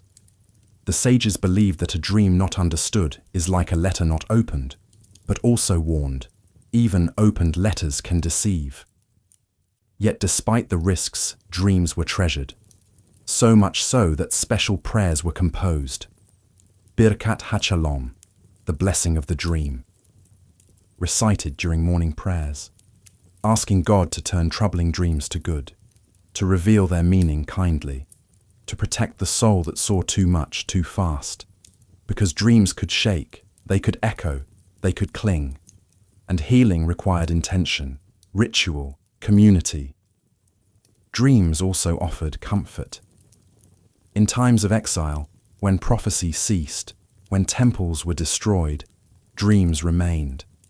Quiet threads between heaven and earth, whispers when the loud voices stopped. A Jew in Babylon might dream of Jerusalem, a child in Alexandria might dream of Moses, and those dreams, passed down, remembered, kept hope alive, even in silence, even in night. Sleep, in Jewish tradition, is not just rest, it is trust. Each night, the soul is said to rise, to return to God, not forever, just for a moment, to be refreshed and returned. In the morning, a blessing is said. I thank you, living and eternal King, for returning my soul within me with compassion. Great is your faithfulness, because waking is not automatic, it is grace, and sleep is surrender. Even today, echoes of these ideas remain. Observant Jews recite the Shema before bed. Hear, O Israel, the Lord is our God, the Lord is one. A shield against fear, a declaration of unity, and in some homes, hands are washed before sleep. Symbolic, cleansing, preparing the body to enter a space beyond reason. Because who knows what the night will bring? An image, a memory, a message, or simply silence. And in that silence too is holiness. To dream in Hebrew then is not to escape. It is to approach, to be open, to be vulnerable, to be part of something older than fear, older than thought. It is to remember that the mind is not the only organ of wisdom. The soul, too, has eyes, and they open when the others close. So tonight, as you drift into your own quiet, maybe remember Joseph, or Jacob, or the countless unnamed whose dreams shaped their path. Maybe your dream tonight will be strange, Maybe it will make no sense. Maybe it will bring peace, or longing, or nothing at all. But it too will be yours. And in that, perhaps, is already enough. Because even now, even here, the night still speaks. And if you're listening, truly listening, the silence may carry a voice older than words. And that voice knows your name. We drift east under a wider sky. Not to Rome or Jerusalem, but to the lands where fire temples burn, and stars are not just lights in the sky, they are signs. We are in ancient Persia, where sleep is not a pause, but a path, where dreams are not deviations, but directions, and where the cosmos speaks softly, if you know how to listen. Drop a comment with where you're watching from, and what time is it? It's always amazing to see how far these stories travel. Now, rest your hands. Feel the dust of old scrolls, the glow of distant constellations, and the hum of sacred fire warming the air. Tonight, we lie down beneath the Persian sky and enter a dream older than memory. The fire still flickers in the temple behind you. You've offered your prayer, washed your hands with spring water, whispered the sacred names. Now, you walk back across the courtyard, the stars stretching endlessly overhead, and settle into your bed, a mat of tightly woven wool laid over cool stone. Sleep comes slowly, as it often does, but tonight you hope it comes with something else, a dream, a true one. Not all dreams are true. Some are echoes, some are hunger, some are fear, but some are messages, and those are the ones the Magi seek. In ancient Persia, dreams were never taken lightly. The Zoroastrian worldview, shaped by the teachings of the prophet Zarathustra, saw the world as a battleground between truth, Asha, and falsehood, Druj, not just in actions, but in thoughts. And even in dreams. To dream truthfully was to align with Asha. To dream falsely, or forget, was to fall into Druj. And so, the night became sacred terrain, a battlefield of symbols, a journey for the soul, a mirror for the self. You were not alone in this belief. From royal courts to desert tents, Persians of every class saw dreams as threads, connecting the individual to the cosmos and to the stars above. Astrology in Persia was not entertainment. It was a science, a language, a guide. And the stars, it was believed, could influence dreams. Your birth sign, the phase of the moon, the conjunction of Venus and Mars. Each had meaning, and dream interpreters, often trained in both religion and astronomy, used these signs to decode what the night had whispered. A lion in your dream. If Mars was ascendant, perhaps a warning. A river, slow and golden. With Jupiter near, maybe a blessing. But no symbol stood alone. Dreams were ecosystems, and their meanings layered. In Zoroastrian thought, sleep was a kind of moral reset. Each night the soul was free to reflect, not just on what happened, but on who you are becoming. Did you speak truth today? Did you harm with words? Did you choose peace when anger stirred? And in sleep, the answers came, sometimes gently, sometimes not. The Avesta, Zoroastrianism's sacred text, doesn't dwell on dreams in long passages, but within its hymns, its yasnas, its rhythms, there is space for interpretation. And the later Pahlavi texts, written centuries later, begin to treat dreams more directly. In them, we see dreams that reveal injustice, dreams that heal grief, dreams that call someone to service, but also dreams that tempt, that mislead, because the forces of Angramenu, the destructive spirit, do not sleep. And they too can send visions. So one must be vigilant. One must know the difference. And how do you know? You look inward. You compare the dream to your heart's truth. You ask, Does this dream call me toward light, toward peace, toward clarity? Or does it stoke fear, envy, ego? If the latter, it may be false, even if it feels vivid, especially if it flatters. The Magi taught that truth is often quiet, but it lingers. It does not shout, but it does not vanish. Kings paid attention. Darius the Great recorded his dreams. One story tells of a vision he had, of two rams fighting, one golden, one silver. He called his seers. They listened, interpreted. They said, "You will face a challenge from the east, but if you act with justice, you will prevail." He did, and the dream was carved in stone, not just as memory, but as validation, divine alignment. For ordinary people, dreams shaped daily choices, to travel, to marry, to forgive. A dream could shift a feud or deepen it.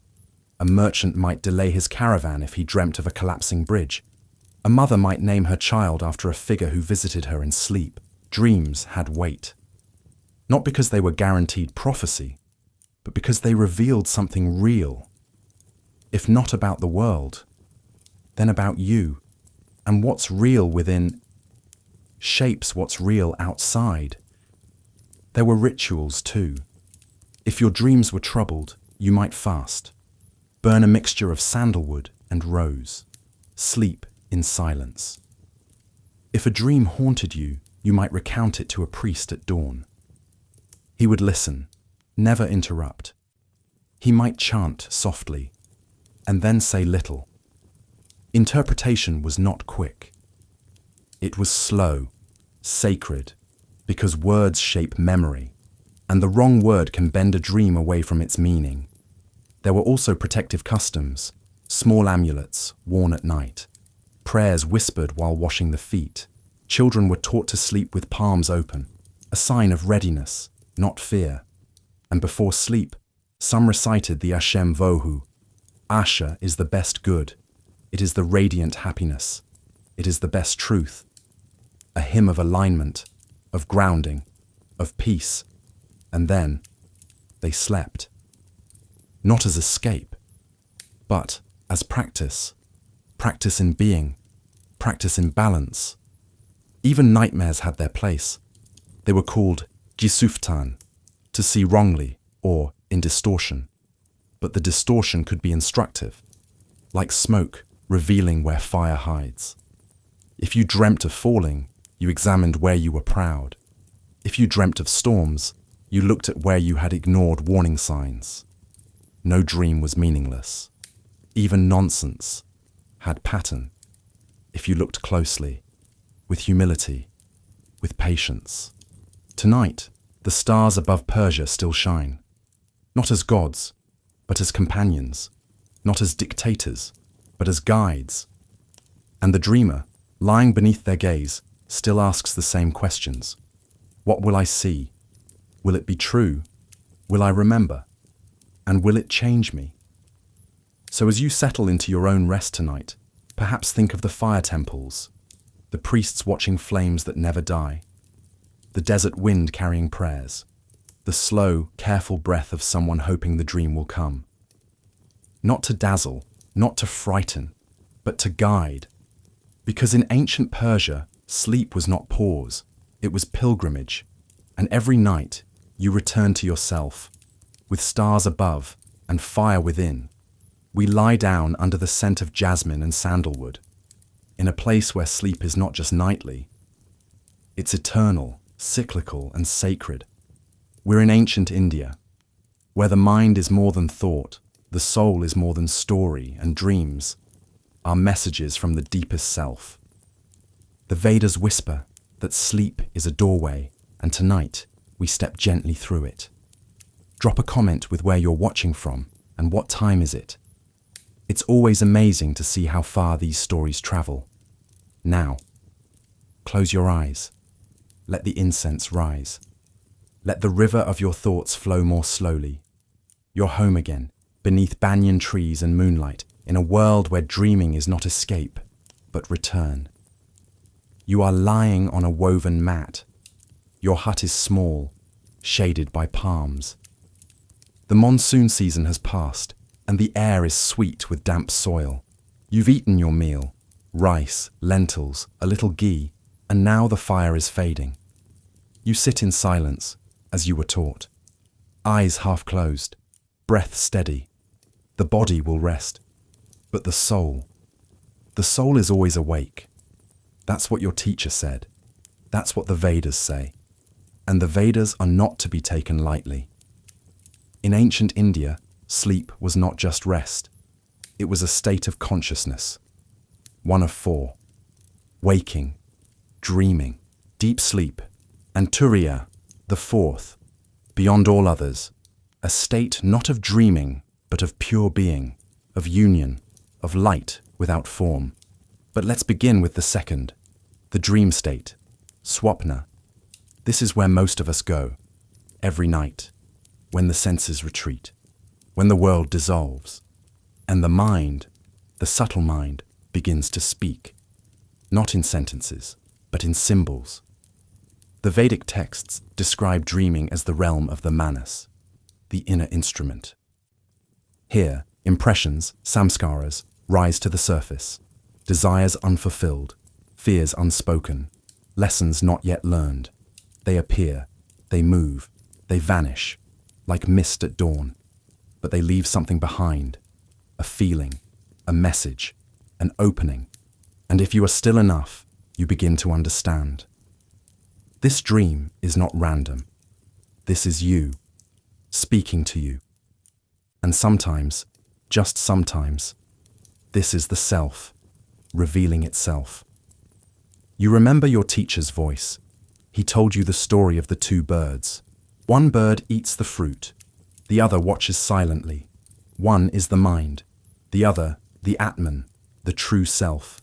In waking life, you are the eating bird, always moving, reacting, striving. But in dreams, you might catch a glimpse of the watcher, and in deep sleep, you might become it, just for a moment, just enough to remember who you really are. The Upanishads, the sacred dialogues of the forest sages, speak of this often.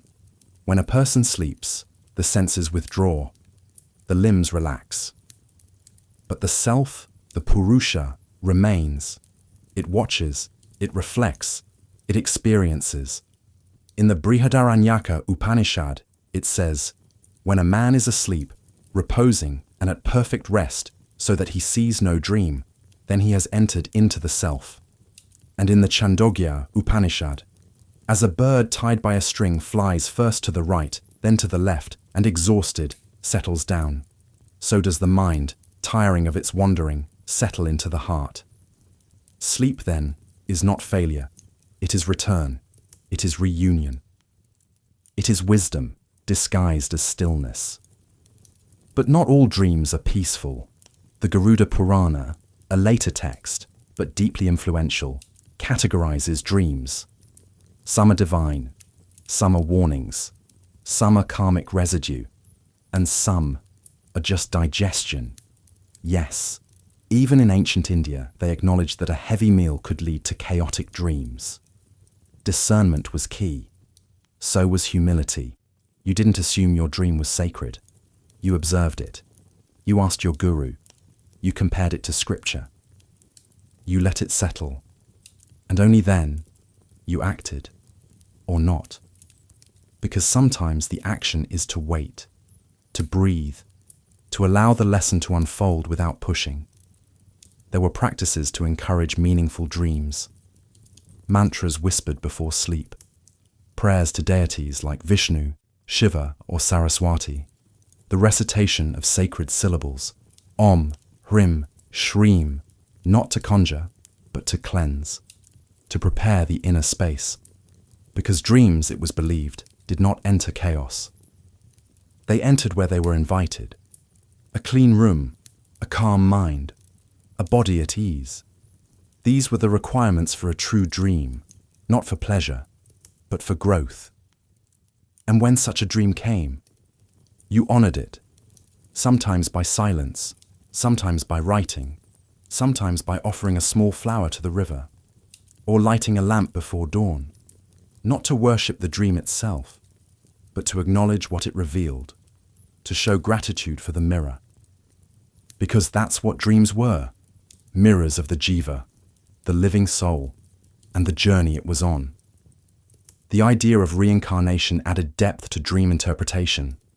You might dream of a place you've never seen, but feel you know, a person you do not recognize, but love or fear deeply. These, the sages said, might be glimpses of past births, not to be obsessed over, but to be respected, to inform, to illuminate patterns, and perhaps to free you from them. Because the goal was not to remember everything. The goal was to awaken, and dreams were part of that awakening. In Ayurvedic medicine, sleep was one of the 3 pillars of health, along with diet and sexuality. To sleep well was to live well. To dream often, with clarity, was a sign of balance. Dreams of water, vata imbalance. Dreams of fire, pitta rising. Dreams of heaviness, kapha overflow. Again, the physical and the spiritual met, integrated, supported each other. Because the human being was not compartmentalized. You were one, whole, seen fully, even in the dark. Tonight, as you lie in your own bed, far from riverbanks and mantras, maybe there is still something here for you. Maybe a part of you is still listening, still longing to return, not to a past life, but to presence, to peace, to the self beneath the noise. And if a dream comes, let it come. Let it speak. Let it leave what it needs to leave, and take what no longer serves.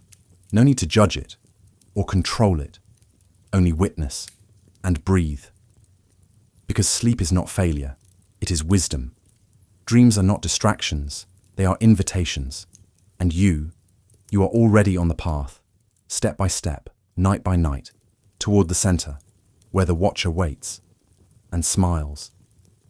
We walk not through empires or temples, but along a quiet path beside a stream. Bamboo leaves click softly above, and the air smells of plum blossom and distant incense.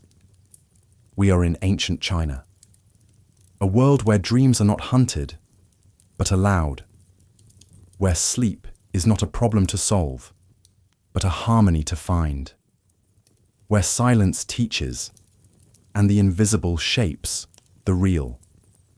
Drop a comment with where you're watching from, and what time is it? It's always amazing to see how far these stories travel. Now, exhale slowly. Let the sounds around you fade into stillness.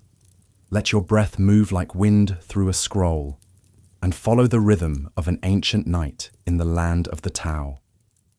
The room is spare, a mat of reeds, a pillow filled with millet, walls of wood and paper.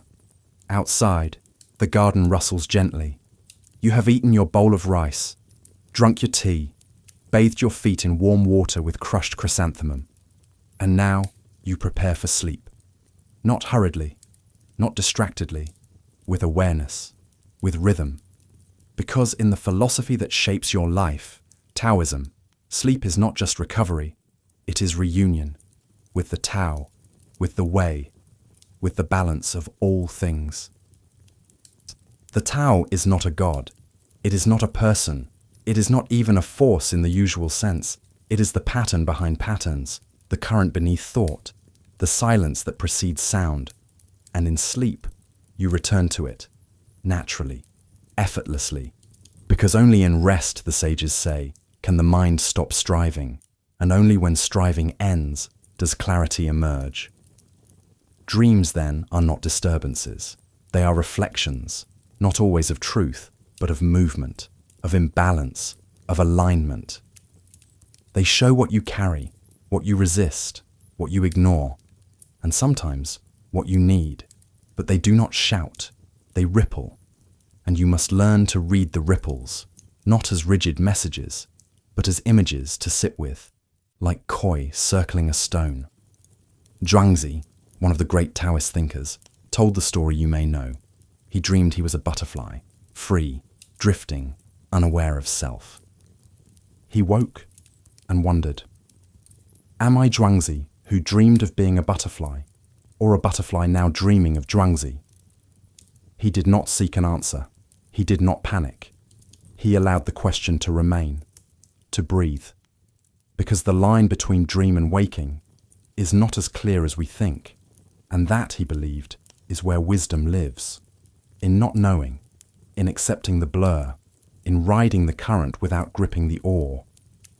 The ancient Chinese did not study dreams as aggressively as some other cultures, but they noticed, they recorded, they passed down quiet teachings. They said, dream of fire, your heart burns too hot. Dream of falling, your chi is ungrounded. Dream of flying, your spirit seeks escape.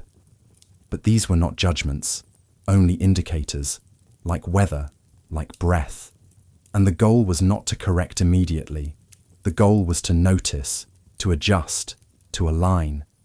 Yin and yang, the twin principles of existence, shaped this understanding. Yin, dark, cool, inward, passive. Yang, bright, warm, outward, active. Waking is yang. Sleep is yin. To live well is to move between them, gently, predictably, with respect. If you sleep poorly, perhaps you are too yang.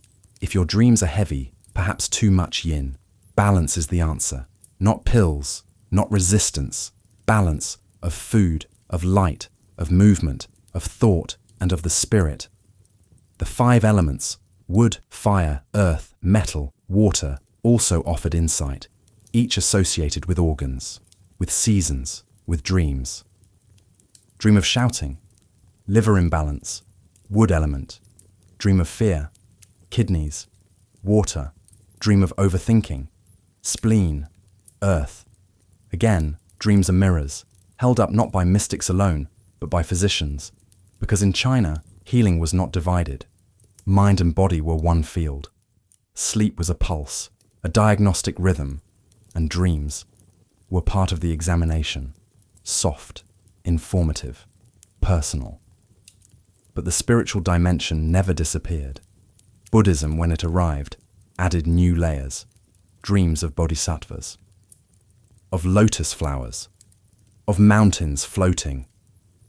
These were seen as signs of awakening, or invitations to deepen the path. In monasteries, monks recorded dreams, meditated on them, not as distractions, but as messages from deeper levels of mind, and sometimes from other lives. Not all monks shared them. Many kept them silent, because some dreams were sacred, and sacred things are not always spoken. Children were watched carefully. Their dreams, it was said, were clearer, less burdened by ego. Elders interpreted gently. Did the tiger chase you? They might ask. It means you are strong, but afraid of your own strength. A teaching wrapped in reassurance, because fear could be softened by understanding, and a dream could be the beginning of a conversation, not just about sleep, but about self. There were also dream manuals, books of symbols, collected over centuries, but always used cautiously, because meaning cannot be forced. And 2 people dreaming of water may dream of different rivers. The Tao reminds us, no pattern is fixed, only the way endures. Everything else flows. And so, dreams were read with care. Context, timing, intuition, and often, silence. Let the dream speak. Let it echo. Let it soften into meaning rather than be ripped open. Like bamboo, bend, do not break. Sleep itself was prepared for like a ceremony. No eating too late. No heavy thoughts at dusk. Rooms aired. Cloths warmed. Feet cleaned. Not superstition. Compassion. Because the body too deserves gentleness, and only in gentleness does the night reveal its teaching. Tonight, as you lie in your own space, perhaps far from incense and water scrolls, you can still feel this truth. You don't need to understand every dream. You don't need to master sleep.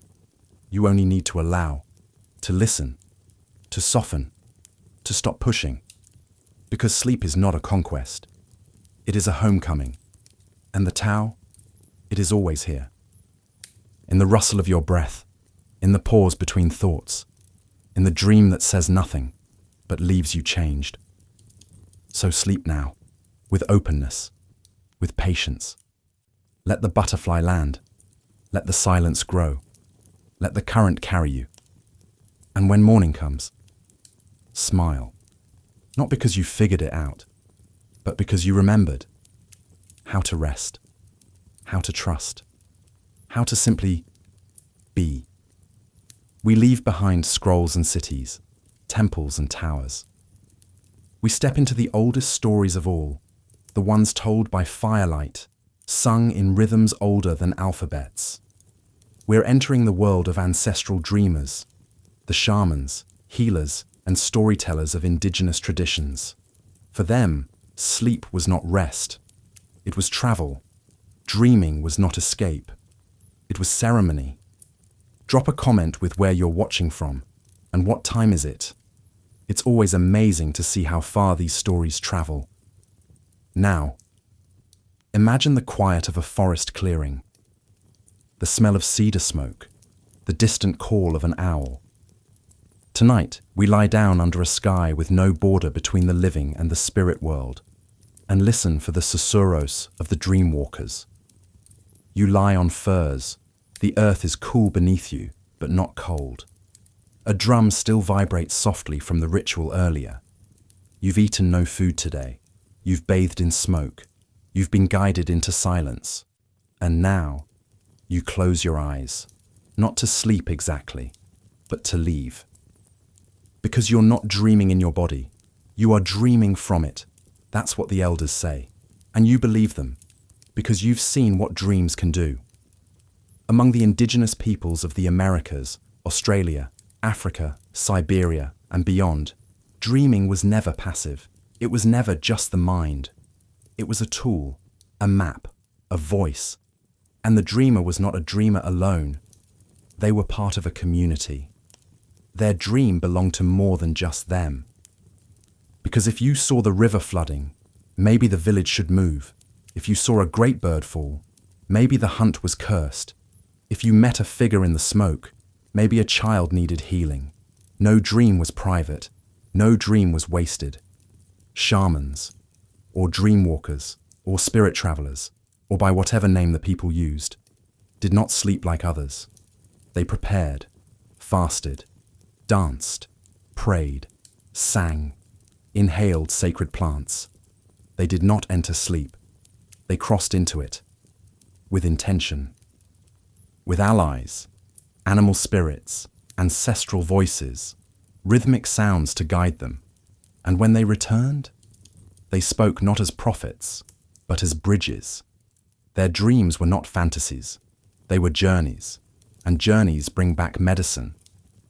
Dreams were part of diagnosis. If someone was ill, the shaman might dream their story, see the imbalance, find the lost part of the soul, bring it back. Because illness wasn't just physical, it was separation from the land, from the ancestors, from the self. And dreams were one of the few ways to retrieve what had gone missing.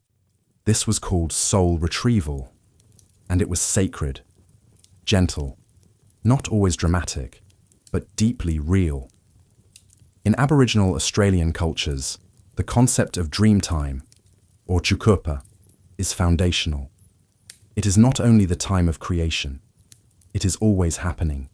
Dreams connect people to that timeless space, to ancestors, to songlines, invisible pathways across the land, marked by story and spirit. To dream is to walk those lines, to see the earth as it truly is, alive, layered, sacred, and to dream is to remember who you are, not just as a person, but as a thread in a much larger web. Among the Inuit, dreams could carry messages from animals. If you dreamt of a polar bear, it might mean strength or danger. If a seal swam toward you, perhaps you would find meat, or be called to become a hunter. But interpretation wasn't fixed, it was relational. You didn't ask, "What does this mean?" You asked, "What is this dream asking of me?"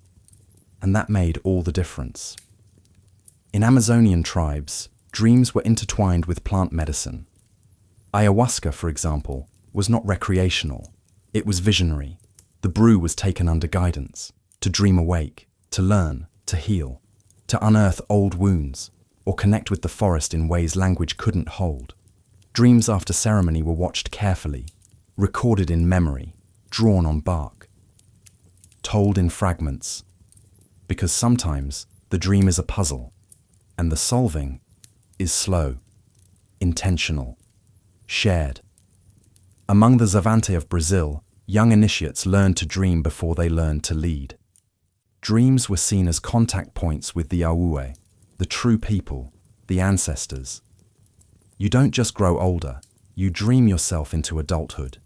You earn your place in the circle by showing you can listen to the night, that you carry more than just your own story. You carry the community's. In many African cultures, dreams are conversations with the dead. Not metaphor, literal. A grandmother appears not as a memory, but as herself, offering advice, or warning, or comfort, and you listen. You might offer libation the next day. You might visit her grave, because to dream of the dead is to host them, briefly, lovingly, with reverence. But dreams could also reveal imbalance. If a person dreamt too often of falling, something was wrong. If their dreams vanished entirely, something was lost, so ceremonies were held to restore, to guide, to return the dreamer to their path. Because without dreams, the soul forgets where it's going. And when the soul forgets, the body suffers, the community suffers, the future grows dim. Among the Lakota, the vision quest was a kind of waking dream, fasting, solitude, open sky, and waiting for the vision, the sign, the spirit that would name your purpose. You didn't choose your role. The dream chose you, and your life, your wikasa, your path, flowed from that moment forward. You were dream-born, and dream-bound, and forever changed. Among the Haida of the Pacific Northwest, dreams shaped art. Totem poles, masks, songs were often inspired by dream visions. The dream was the blueprint, the carving, the song, its embodiment. You could not fake this. A real dream was unmistakable. It moved like thunder under the skin. It left you marked. And you carved that mark into wood, into story, into memory. What all these traditions shared, in all their diversity, was respect, not for the dream alone, but for the space it came from, that invisible, breathing space where time folds and spirit moves. They didn't rush to decode it. They didn't mock it. They didn't claim to own it. They listened, and they taught their children to listen, and their children in turn listened too. So tonight, in your own space, far from fires and forests and feathers, maybe you too can listen, not with ears, but with presence, with patience. If a dream comes, strange, soft, sudden, hold it lightly, not to control, not to solve, but to honor. Because maybe it's not about something. Maybe it is something. A song, a thread, a gift, not for you alone, but for your part in the great web. And if no dream comes, that's okay too. The night is still sacred, the sleep still healing, and the silence still full. Because in the oldest traditions, dreams are not forced. They are invited. And sometimes the invitation is simply rest. And that too is enough. So close your eyes. You are not lost. You are not alone. You are sleeping, yes. But you are also listening. And somewhere, the ancestors are smiling. We drift into one of the deepest currents of the human night. Not a temple, not a battlefield, not even a dream. But that quiet moment, just before sleep, when the question stirs, what if I don't wake up? We've all felt it. And so did they. In every era, every culture, people have faced this same twilight fear. The sleep that looks too much like death. Drop a comment with where you're watching from and what time is it. It's always amazing to see how far these stories travel. Now, pull the blanket close. Let your breath steady. And together, we'll lie down in the space between heartbeat and hush, where dreams begin and fears wait. You're in a room with no candles lit. The fire has gone low, and for the first time today, there is nothing else to do. No market to visit, no child to feed, no gods to greet, just sleep. But you hesitate, because every night, even now, carries a whisper. What if this is the last? To sleep, ancient people believed, was to flirt with death, not metaphorically, but literally. The body softens, the breath slows, the eyes roll back, and for hours, you are gone, not in body, but in will, in presence, in control. And when, if you return, you have no memory of being gone, or only fragments, images, voices, sometimes nothing, a disappearance and a re-entry, and in between, silence or something more. The Greeks gave sleep a name, hypnos and his twin, thanatos, death. They looked alike, moved alike, and even the gods could not escape them. The Egyptians believed your ba, your soul, left the body during sleep, traveled through other worlds, sometimes peacefully, sometimes through danger, and always with the risk that it might not return. So you wore amulets, spoke protective prayers, slept facing west, toward the land of the dead, not out of morbidity, but respect. Sleep was a rehearsal, and sometimes a crossing. In Mesopotamia, dreams were carefully watched not just for prophecy, but for danger. To dream of falling, or drowning, or being buried could be an omen, a warning, and you'd go to the priest, tell him what you saw. He might prescribe incense, or fasting, or sacrifice, because a dream of death could become a reality unless you acted, unless you respected the message and prepared. In Jewish tradition, the night held power. Before sleep, the Shema was recited, a declaration, a shield. Hear, O Israel, and then a prayer for the soul as it left to wander and hopefully return. In the morning, a blessing of thanks for waking, for another day, because sleep was not taken for granted. It was survival, gift, risk, grace. Among Christians of the early centuries, sleep was seen as a gentle death, and death as eternal sleep. The metaphor was reversed. Graves were called dormitoria, sleeping places, because they believed the dead would one day wake again, at judgment, at reunion, and so sleep became sacred, a miniature version of eternity, a reminder, a foreshadow, which is why bedtime prayers asked not just for protection, but for forgiveness. If I should die before I wake, you may have said those words yourself once. They are ancient, intimate, and a little afraid. Islamic tradition offers similar rhythms. Before bed, the witr prayer is said, a verse from the Quran, an invocation of peace. Because the Prophet Muhammad taught that souls leave the body during sleep, and not all return. So Muslims are taught to lie on their right side, to say the name of God, to surrender, but also hope. And if they wake, they are told to say, "Praise be to Allah, who gave us life after death."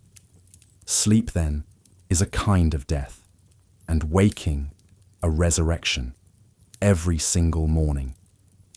In the East, the fear takes a different shape, less sharp, more fluid. In the Vedic traditions, deep sleep is seen as the soul's return to its source, a space beyond thought, beyond fear, but still there is awe, a sense that each night we disappear, and each morning we reappear. But why? And how? What brings us back? And what waits for those who don't? The questions float, unanswered, but still, honored, with mantras, with breath, with stillness. Among the Celtic tribes, the line between sleep and death was thinner still. Dreams were entrances to the other world, and not always safely navigated. A dream could steal you, carry your soul too far, so they lit fires, carved runes, carried charms into bed, because the night was full of spirits, of ancestors, of unknown hands, and who you met in sleep might not let you go. Even now, even here, the fear remains, hidden beneath science, wrapped in routine, but it's there, that moment when your thoughts start to unravel, when your body relaxes a little too much. When the room feels too still, you wonder, just for a second, is this it? Will I return? And the answer, always, is sleep. Soft, heavy, unstoppable. And then, morning. But not for everyone. And that's the truth ancient people carried close. Sleep could be the last breath, so they treated it with care, with ceremony, with love. Parents kissed children goodnight like a farewell. Elders whispered their final wishes at dusk, not morbidly, but truthfully, because no one knew. And in that not knowing came reverence. And yet, despite the fear, despite the risk, they slept every night. They closed their eyes, let go, trusted, because fear alone does not carry the human soul. Something else does. Hope, faith, resilience, exhaustion, maybe all of these. Maybe just the body's quiet wisdom saying, now it's time. And the mind obeys, the spirit follows, and the world fades. So tonight, if you feel a flicker of that old fear, know this, you are not alone. You never were. Across oceans, across centuries, across languages and beliefs, people have felt what you feel, the flutter, the hush, the question. And still, they slept, they dreamed, they woke, or they didn't. And the world went on, softly, sacredly, strangely beautiful. Close your eyes. Let the thought come. Let it pass. It's okay. You are here. You are breathing. You are exactly where you need to be. And sleep? It is not death. It is practice. And you are not failing. You are simply human, held in something bigger, something older. And whatever waits behind the veil, tonight is not the night. Tonight, you rest. Tonight, you return. And in the morning, you will rise and whisper your thanks. Quietly, because you did. Again. We walk not through history's wars or wonders, but through something gentler, something quieter. The kind of healing that begins not in clinics or temples, but in darkness, in silence. In the dreams we often dismiss, but that once were seen as medicine. Tonight, we lie down in the ancient understanding that dreams don't just speak, they heal. Drop a comment with where you're watching from and what time is it. It's always amazing to see how far these stories travel. Now, close your eyes gently. Let your shoulders fall. Let your breath become soft. You are not entering a lecture tonight. You are entering a space of restoration, a remembering. Because long ago and still today, some dreams arrive with medicine in their hands. You are lying on a stone floor wrapped in linen. The air smells of olive oil, sage and rain. A priest touched your forehead earlier with a feather dipped in wine. You were told to speak no words now, only to feel, to wait, to listen. You are in a healing temple, an Asclepion. And if the gods are kind tonight, you will receive a dream. And in that dream, you will receive what you need, not what you want. Not what you expect, but what you truly need. In ancient Greece, dreams were not just stories. They were medicine. You didn't go to the hospital when sick. You went to sleep, but not just anywhere. You entered a sacred space, a temple of Asclepius, god of healing. You bathed, you fasted, you prayed, and then you lay down on a stone slab and waited for a dream. This process was called incubation, to lie in the sacred, to surrender the body so the spirit might speak. And in the dream, if you were fortunate, Asclepius would come, or his daughters, Hygeia and Panacea, or a snake would curl around you, and in that vision, healing would begin. Sometimes the healing was symbolic, a wound stitched by divine hands, a pain lifted by golden light. Sometimes it was instruction. Drink only warm water for 7 days. Speak forgiveness aloud. Do not return to the city. And sometimes the dream was the healing itself. People woke without pain, without fever, with clarity or strength or sudden softness. And the dream was remembered, carved into stone, offered to others, not as proof, but as gift, as faith, as shared restoration. The Romans inherited this tradition, built their own sleep temples, added their own gods, but the dreams still came, and still they healed. Sometimes not the body, but the heart, the grief, the guilt. Because the ancients understood what modern medicine is only just beginning to remember. That health is not just absence of illness, it is balance, harmony, peace, and dreams can be a doorway to those things. In Egypt, healing dreams were part of life and death. People dreamt of their ancestors offering cures, of Thoth writing remedies in the sky, of Isis lifting sickness with a single look. Dream books recorded common symbols. A boat on calm waters meant recovery. A lion meant strength returning. A scarab beetle meant rebirth. If you dreamt of blood, you might be purging something old. If you dreamt of light, it might be time to speak a truth. And the priests, they listened. They did not mock. They knew the dream could hold the cure, not just for the flesh, but for the soul. Among indigenous cultures, dreams were perhaps even more central. A shaman might enter sleep not for their own healing, but for yours. They would journey. Find the piece of you that had gone missing and bring it back. This was called soul retrieval, and it was deep work, gentle, exact, sacred. The dream was not a story to remember. It was an action taken in another realm, and when the dream ended, the healing began. In traditional Chinese medicine, the dream was a diagnostic tool. Dreams of drowning might point to kidney imbalance. Dreams of shouting might indicate liver heat. But more than that, dreams were expressions of qi, life energy.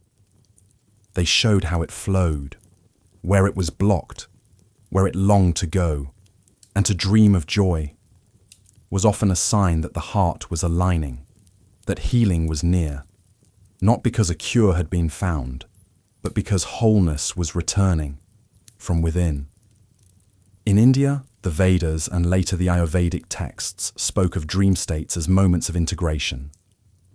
If your doshas, your elemental forces, were out of sync, the dream could reveal this, not harshly, but clearly. And the right mantra, herb, or practice might follow.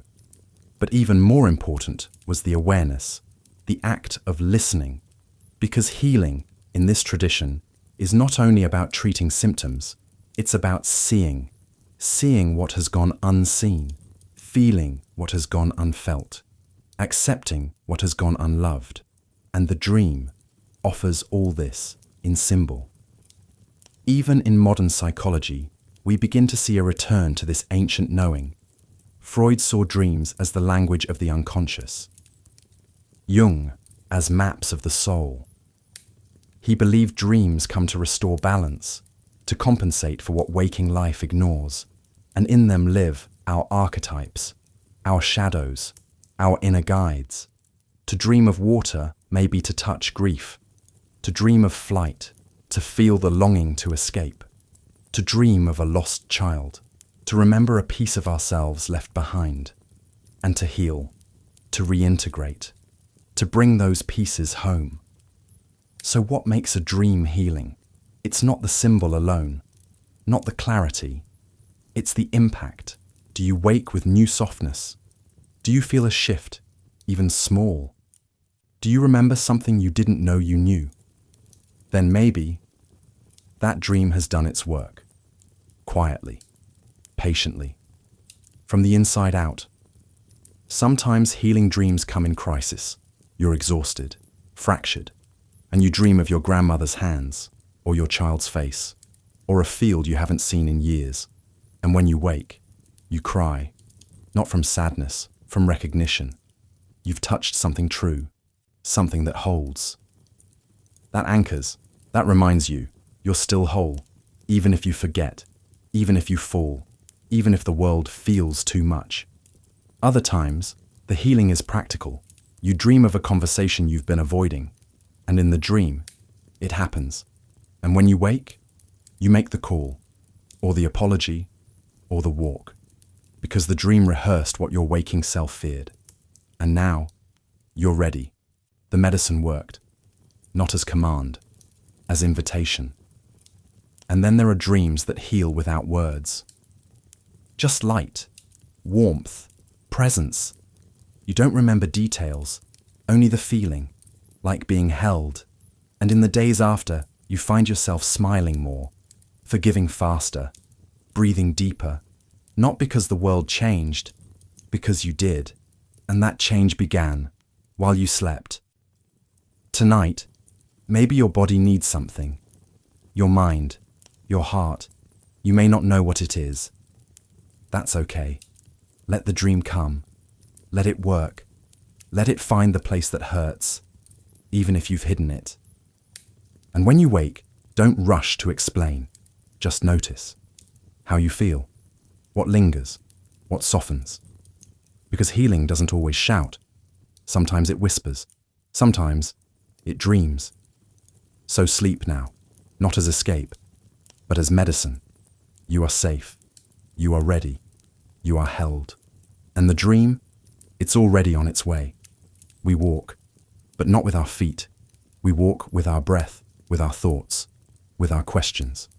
The path is not made of stone. It is made of silence. Tonight, we explore the idea shared by mystics, shamans, philosophers, and dreamers, that sleep is not a stop.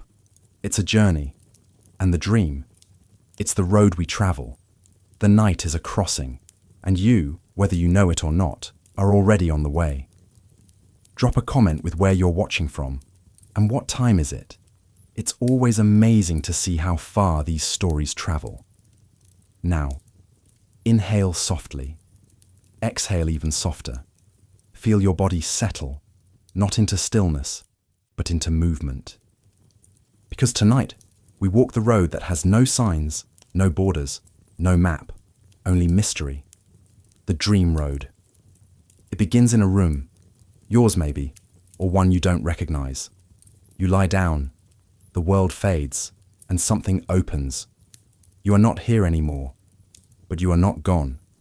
You are in between.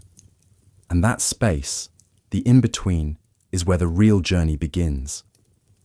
All around the world, people have spoken of this, of the dream as a bridge. The body stays behind, soft and sleeping. But the soul, the spirit, the essence, it walks, it floats, it visits, it explores. Some call it astral projection, some call it vision walking, some call it nefesh, ba, atman, double, spirit traveler. The name changes, the path does not. Because always, always, the dream is more than image. It is motion. It is travel. It is the self becoming more than it thought it could be. In ancient Egypt, this was taken as truth.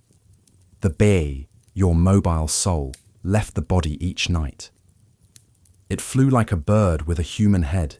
It visited temples. It spoke to the dead.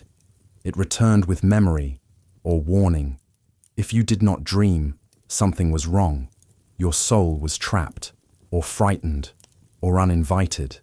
The journey had not begun, so rituals were performed to open the way, to smooth the road, because the soul needed space to travel, and the traveler needed courage to leave. In many First Nations traditions, the dream journey is not metaphor. It is event. It is lived. You dream of the forest. You've walked into it. You dream of the eagle. It has visited you. And when you wake, you don't say, "I dreamt." You say, "I went." Because you did. And what you saw matters. Not just as symbol, but as experience. In Tibetan Buddhism, there is milam, dream yoga. It teaches the practitioner to remain conscious in dreams, to travel them deliberately, to use the dream as training. For what? For dying. Because death, they say, is like dreaming, but deeper. And if you can move through dreams with awareness, maybe, just maybe, you'll move through death the same way. Not clinging, not afraid, just walking, knowing the path, because you've walked it before. Every night, for years.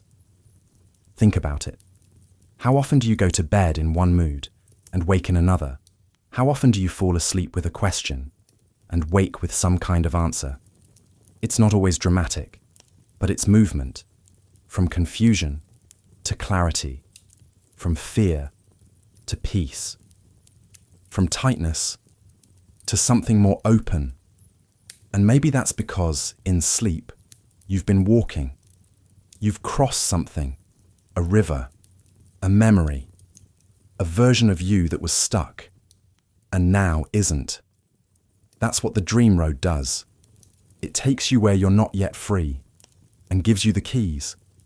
Not instantly, not all at once, but gently, step by step.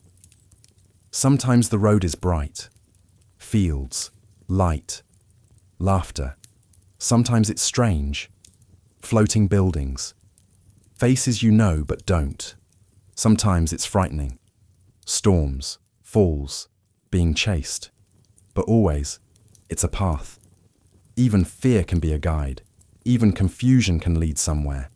Because the road is made not of answers, but of questions. And every question is a door. Every door, a crossing. In the West, we often forget this.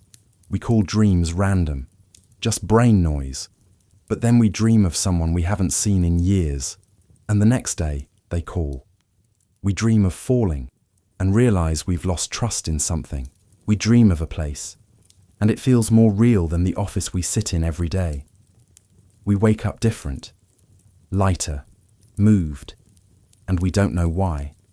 Maybe it's because, in the night, we walked the road again, and something met us there, and changed us. Many cultures say this. The dream road doesn't just show the self, it shows the world beyond. Spirits, ancestors, places not bound by geography. One dreamer from the Arctic spoke of seeing villages that didn't exist yet. Later, explorers found them. A Zulu elder dreamed of fire swallowing a valley. 2 weeks later, lightning struck, and the valley burned. Coincidence? Maybe. Or maybe, just maybe, the road leads forward, into time, into what might be, not to predict, but to witness, and then return. You might say, but I never remember my dreams. That's okay. You still walk. The journey still happens. The change still comes. Memory is not proof, and dreams are not performances. They're invitations. Some remembered, some felt, some simply lived. You wake up feeling different. That's the journey speaking. Listen. Welcome it. Let it do its work, even if you don't know what it was. Sometimes the road brings you back to yourself, a younger version, a forgotten part. You walk past a river and see yourself at 10 or 5, or last week crying in the kitchen, and you speak, or just look, and something inside shifts. That's healing. That's travel. That's the dream showing you. You are more than the present moment. You are many selves, all walking, all learning, And in the dream, they meet, they braid together, and you wake up whole. Tonight, as you lie down, maybe think of this. You are not falling asleep. You are stepping onto a road, a silent, winding, infinite road. You do not need shoes, or maps, or even intention. Your soul knows the way. It always has. It always will. You've walked this road 1,000 nights. You will walk it 1,000 more. And always, always, it leads you closer, not away, but toward clarity, toward kindness, toward peace. So sleep now. The road is ready, and somewhere, ahead or behind, another version of you is waiting to say, welcome back. You've traveled well. We turn inward, not just into sleep, but into wholeness, into something older than logic, quieter than memory, deeper than words. Tonight's journey is not to a temple or a past civilization. It is to a space you've never left, though you may have forgotten it. The idea is simple, radical, soft. That in the dark, when the mind lets go, you become whole again. Drop a comment with where you're watching from and what time is it. It's always amazing to see how far these stories travel. Now, no need to focus, no need to hold on. Let your eyes drift closed. Let your breath drift slower. Because where we're going, you don't need to think. You just need to be. And in being, everything returns. You lie down, not to leave the world, but to return to it. To the part that doesn't speak. The part that doesn't worry. The part that doesn't split everything into pieces. This is the journey of the night, not escape, not amnesia, but homecoming. All day long you divide. This is good, that is bad. This is me, that is not. This is real, that is imagination. You cut, you name, you judge. It's not wrong, it's how we function, but it's tiring. And slowly, silently, it separates us from ourselves, from the moment, from the simple truth that you are not a puzzle to solve. You are already whole. You've just forgotten. In ancient traditions, sleep was not seen as the end of wakefulness. It was the return to unity. In the Upanishads it says, in deep sleep, a man is united with the self. He knows nothing. He has gone beyond hunger, beyond pain, beyond duality. In Taoism, Laozi wrote, can you be still and not act? Can you remain undivided and become whole? Sleep was the answer. In Sufi mysticism, poets wrote of sleep as the veil lifting. And the beloved, the true self, the divine, kissing you in secret. No words, just touch, just light, just being. Even in science, the line is softening. We know now that in deep sleep, the brain stops categorizing, stops chasing, it surrenders. And in that surrender, the body heals, cells repair, memories consolidate, the nervous system resets. But maybe something else happens too, something science can't scan yet. Maybe the part of you that's always watching, the deep self, steps forward, quietly, gratefully, and holds the rest of you until morning, not to fix you, but to remind you who you really are. Think of it like this. You are a lake, and all day the wind stirs your surface, ripples, waves, reflections broken and scattered. Then night comes, the wind slows, the water stills, and suddenly, there you are, reflected fully, not because you became something new, but because you became still enough to see. That's sleep, that's the dark, that's wholeness, not new, just remembered. In dreams you often become many things, a bird, a child, someone you lost, someone you've never met. You slip between faces, voices, places, and yet, it's all you. The dream is showing you, you are not one thing. You are not fixed. You are not limited to this name, this history, this body. You are all of it. The laughing child, the angry stranger, the river, the fire, the one who runs, the one who forgives, the one who watches, silent, beneath it all. And in that moment, if you glimpse it, you remember. You are not broken. You are vast. You are not scattered. You are layered. You are not lost.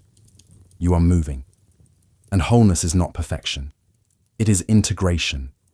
It is welcoming every part of you, even the ones you hide, back to the table, back to the fire, back to sleep. So many people go to bed thinking, I'm not enough. I didn't do it right today. I should have been stronger, smarter, kinder. But what if sleep isn't here to punish you? What if it's here to hold you, to say, you did enough. You are enough. Come rest. Come return. Let go of the story. Let go of the striving. Let go of the pieces. And be whole, even for a few hours, even if you forget by morning. The truth remains. The dark holds it. The dream holds it. The self holds it. For you. There's a story told in some indigenous teachings that when a person is wounded, not just in body, but in spirit, a part of them breaks off and hides, goes into the dream world, waiting to be found. And in sleep, if you are ready, that part returns. It slips in like a shadow, like a sigh. And suddenly you feel different, like a song remembered, like a space filled. That's wholeness, not logic, not control, just reunion. This is why, in so many healing traditions, people are asked to rest, after ritual, after grief, after transformation, because the body needs stillness, the soul needs silence, and the self needs sleep, not as a break, as a bridge. So maybe tonight, you don't need a dream with answers.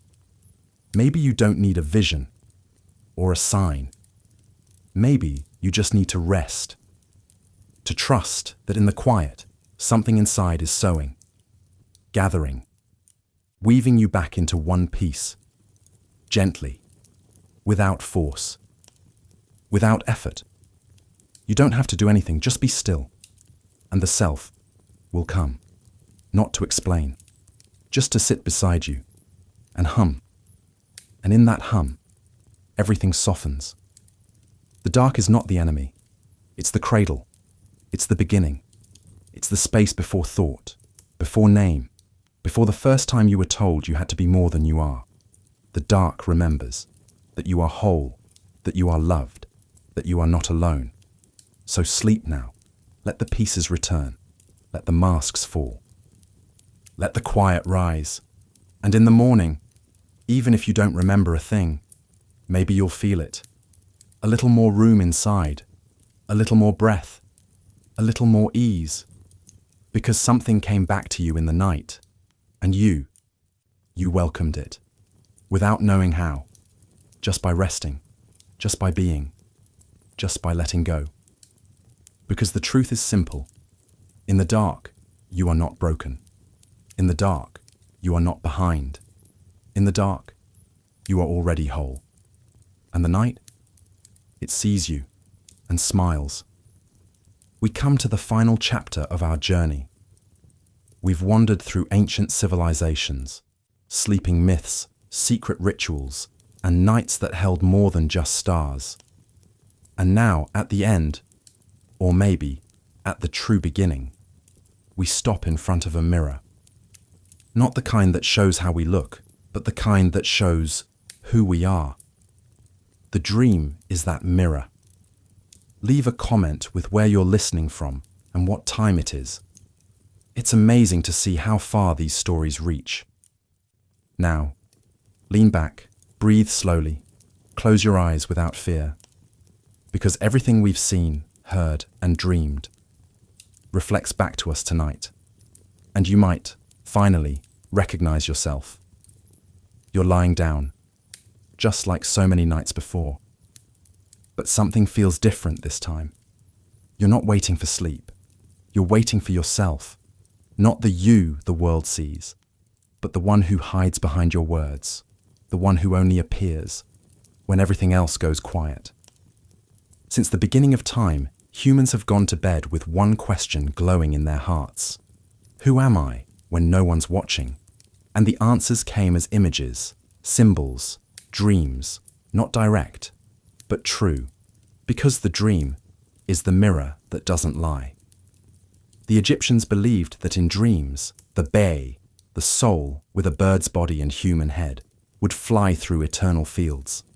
What the dream reflected wasn't just yesterday, it was your eternal self. The Greeks saw dreams as divine messages, warnings, healing, but also as windows into what we hide from ourselves. Zhuangzi, the Taoist sage, dreamed he was a butterfly, and when he woke, he didn't know if he was Zhuangzi who dreamed, or the butterfly dreaming of Zhuangzi, because the dream undoes identity, it undoes the ego, and shows us that we are many. So what does it mean to say the dream is a mirror? Not just any mirror, a mirror made of water. You only see yourself clearly when you stop stirring, when you stop trying, when you simply observe.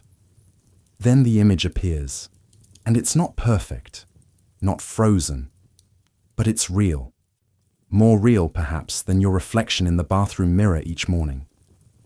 Because the dream reflects your fears disguised as monsters, your desires dressed as strangers or journeys, your pain showing up as locked doors, your gifts still waiting to be lived.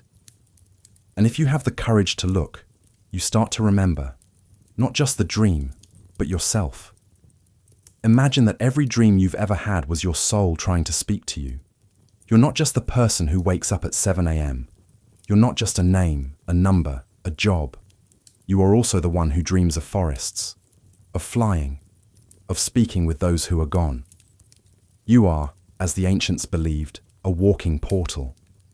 And the dream is the key. But mirrors don't always show what we want. They show what is.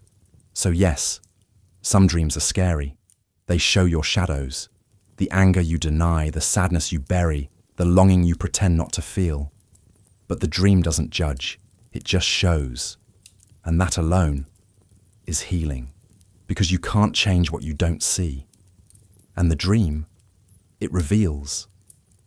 But it also comforts. You dream of a friend who passed, and wake feeling lighter. You dream of your younger self running across a field, and tears come without warning. You dream of flying, and wake remembering, I can still try. That's the dream's mirror. It doesn't just reflect, it gives back, it integrates, it reminds. Over these 20 nights, we've learned something, that the ancients knew what we have forgotten, that sleep isn't wasting time, it's not hiding, it's returning to yourself, to the invisible world, to what pulses beneath the routine, and all of it is revealed when we close our eyes, when we allow, when we trust. Maybe in the end, the greatest wisdom is this. There is no line between you and your dreams. You are the dreamer and the dreamed, the mirror and the reflection, the question and the answer, the night and the day. You are all of it, and more. You don't need to understand with the mind, you just need to remember, and let the dream continue. So tonight, when you close your eyes, make one small, powerful gesture. Tell yourself, I'm ready to see me, without fear, without rush, without needing to explain, just to see. And when the dream comes, don't try to hold it, just feel it. And deep down, you'll know, this is me, whole, in the shape of a story, in the shape of a river, in the shape of silence. And if you wake up and don't remember anything, that's okay. The mirror still worked, because what it reflects doesn't need memory, only presence. And you were there. You saw yourself, even if you don't realize it, even if the day covers what the night revealed. You know, so sleep and dream and wake and live and sleep again, just like the ancients, just like the world itself, because the mirror never disappears. It only waits, and every night it opens for you.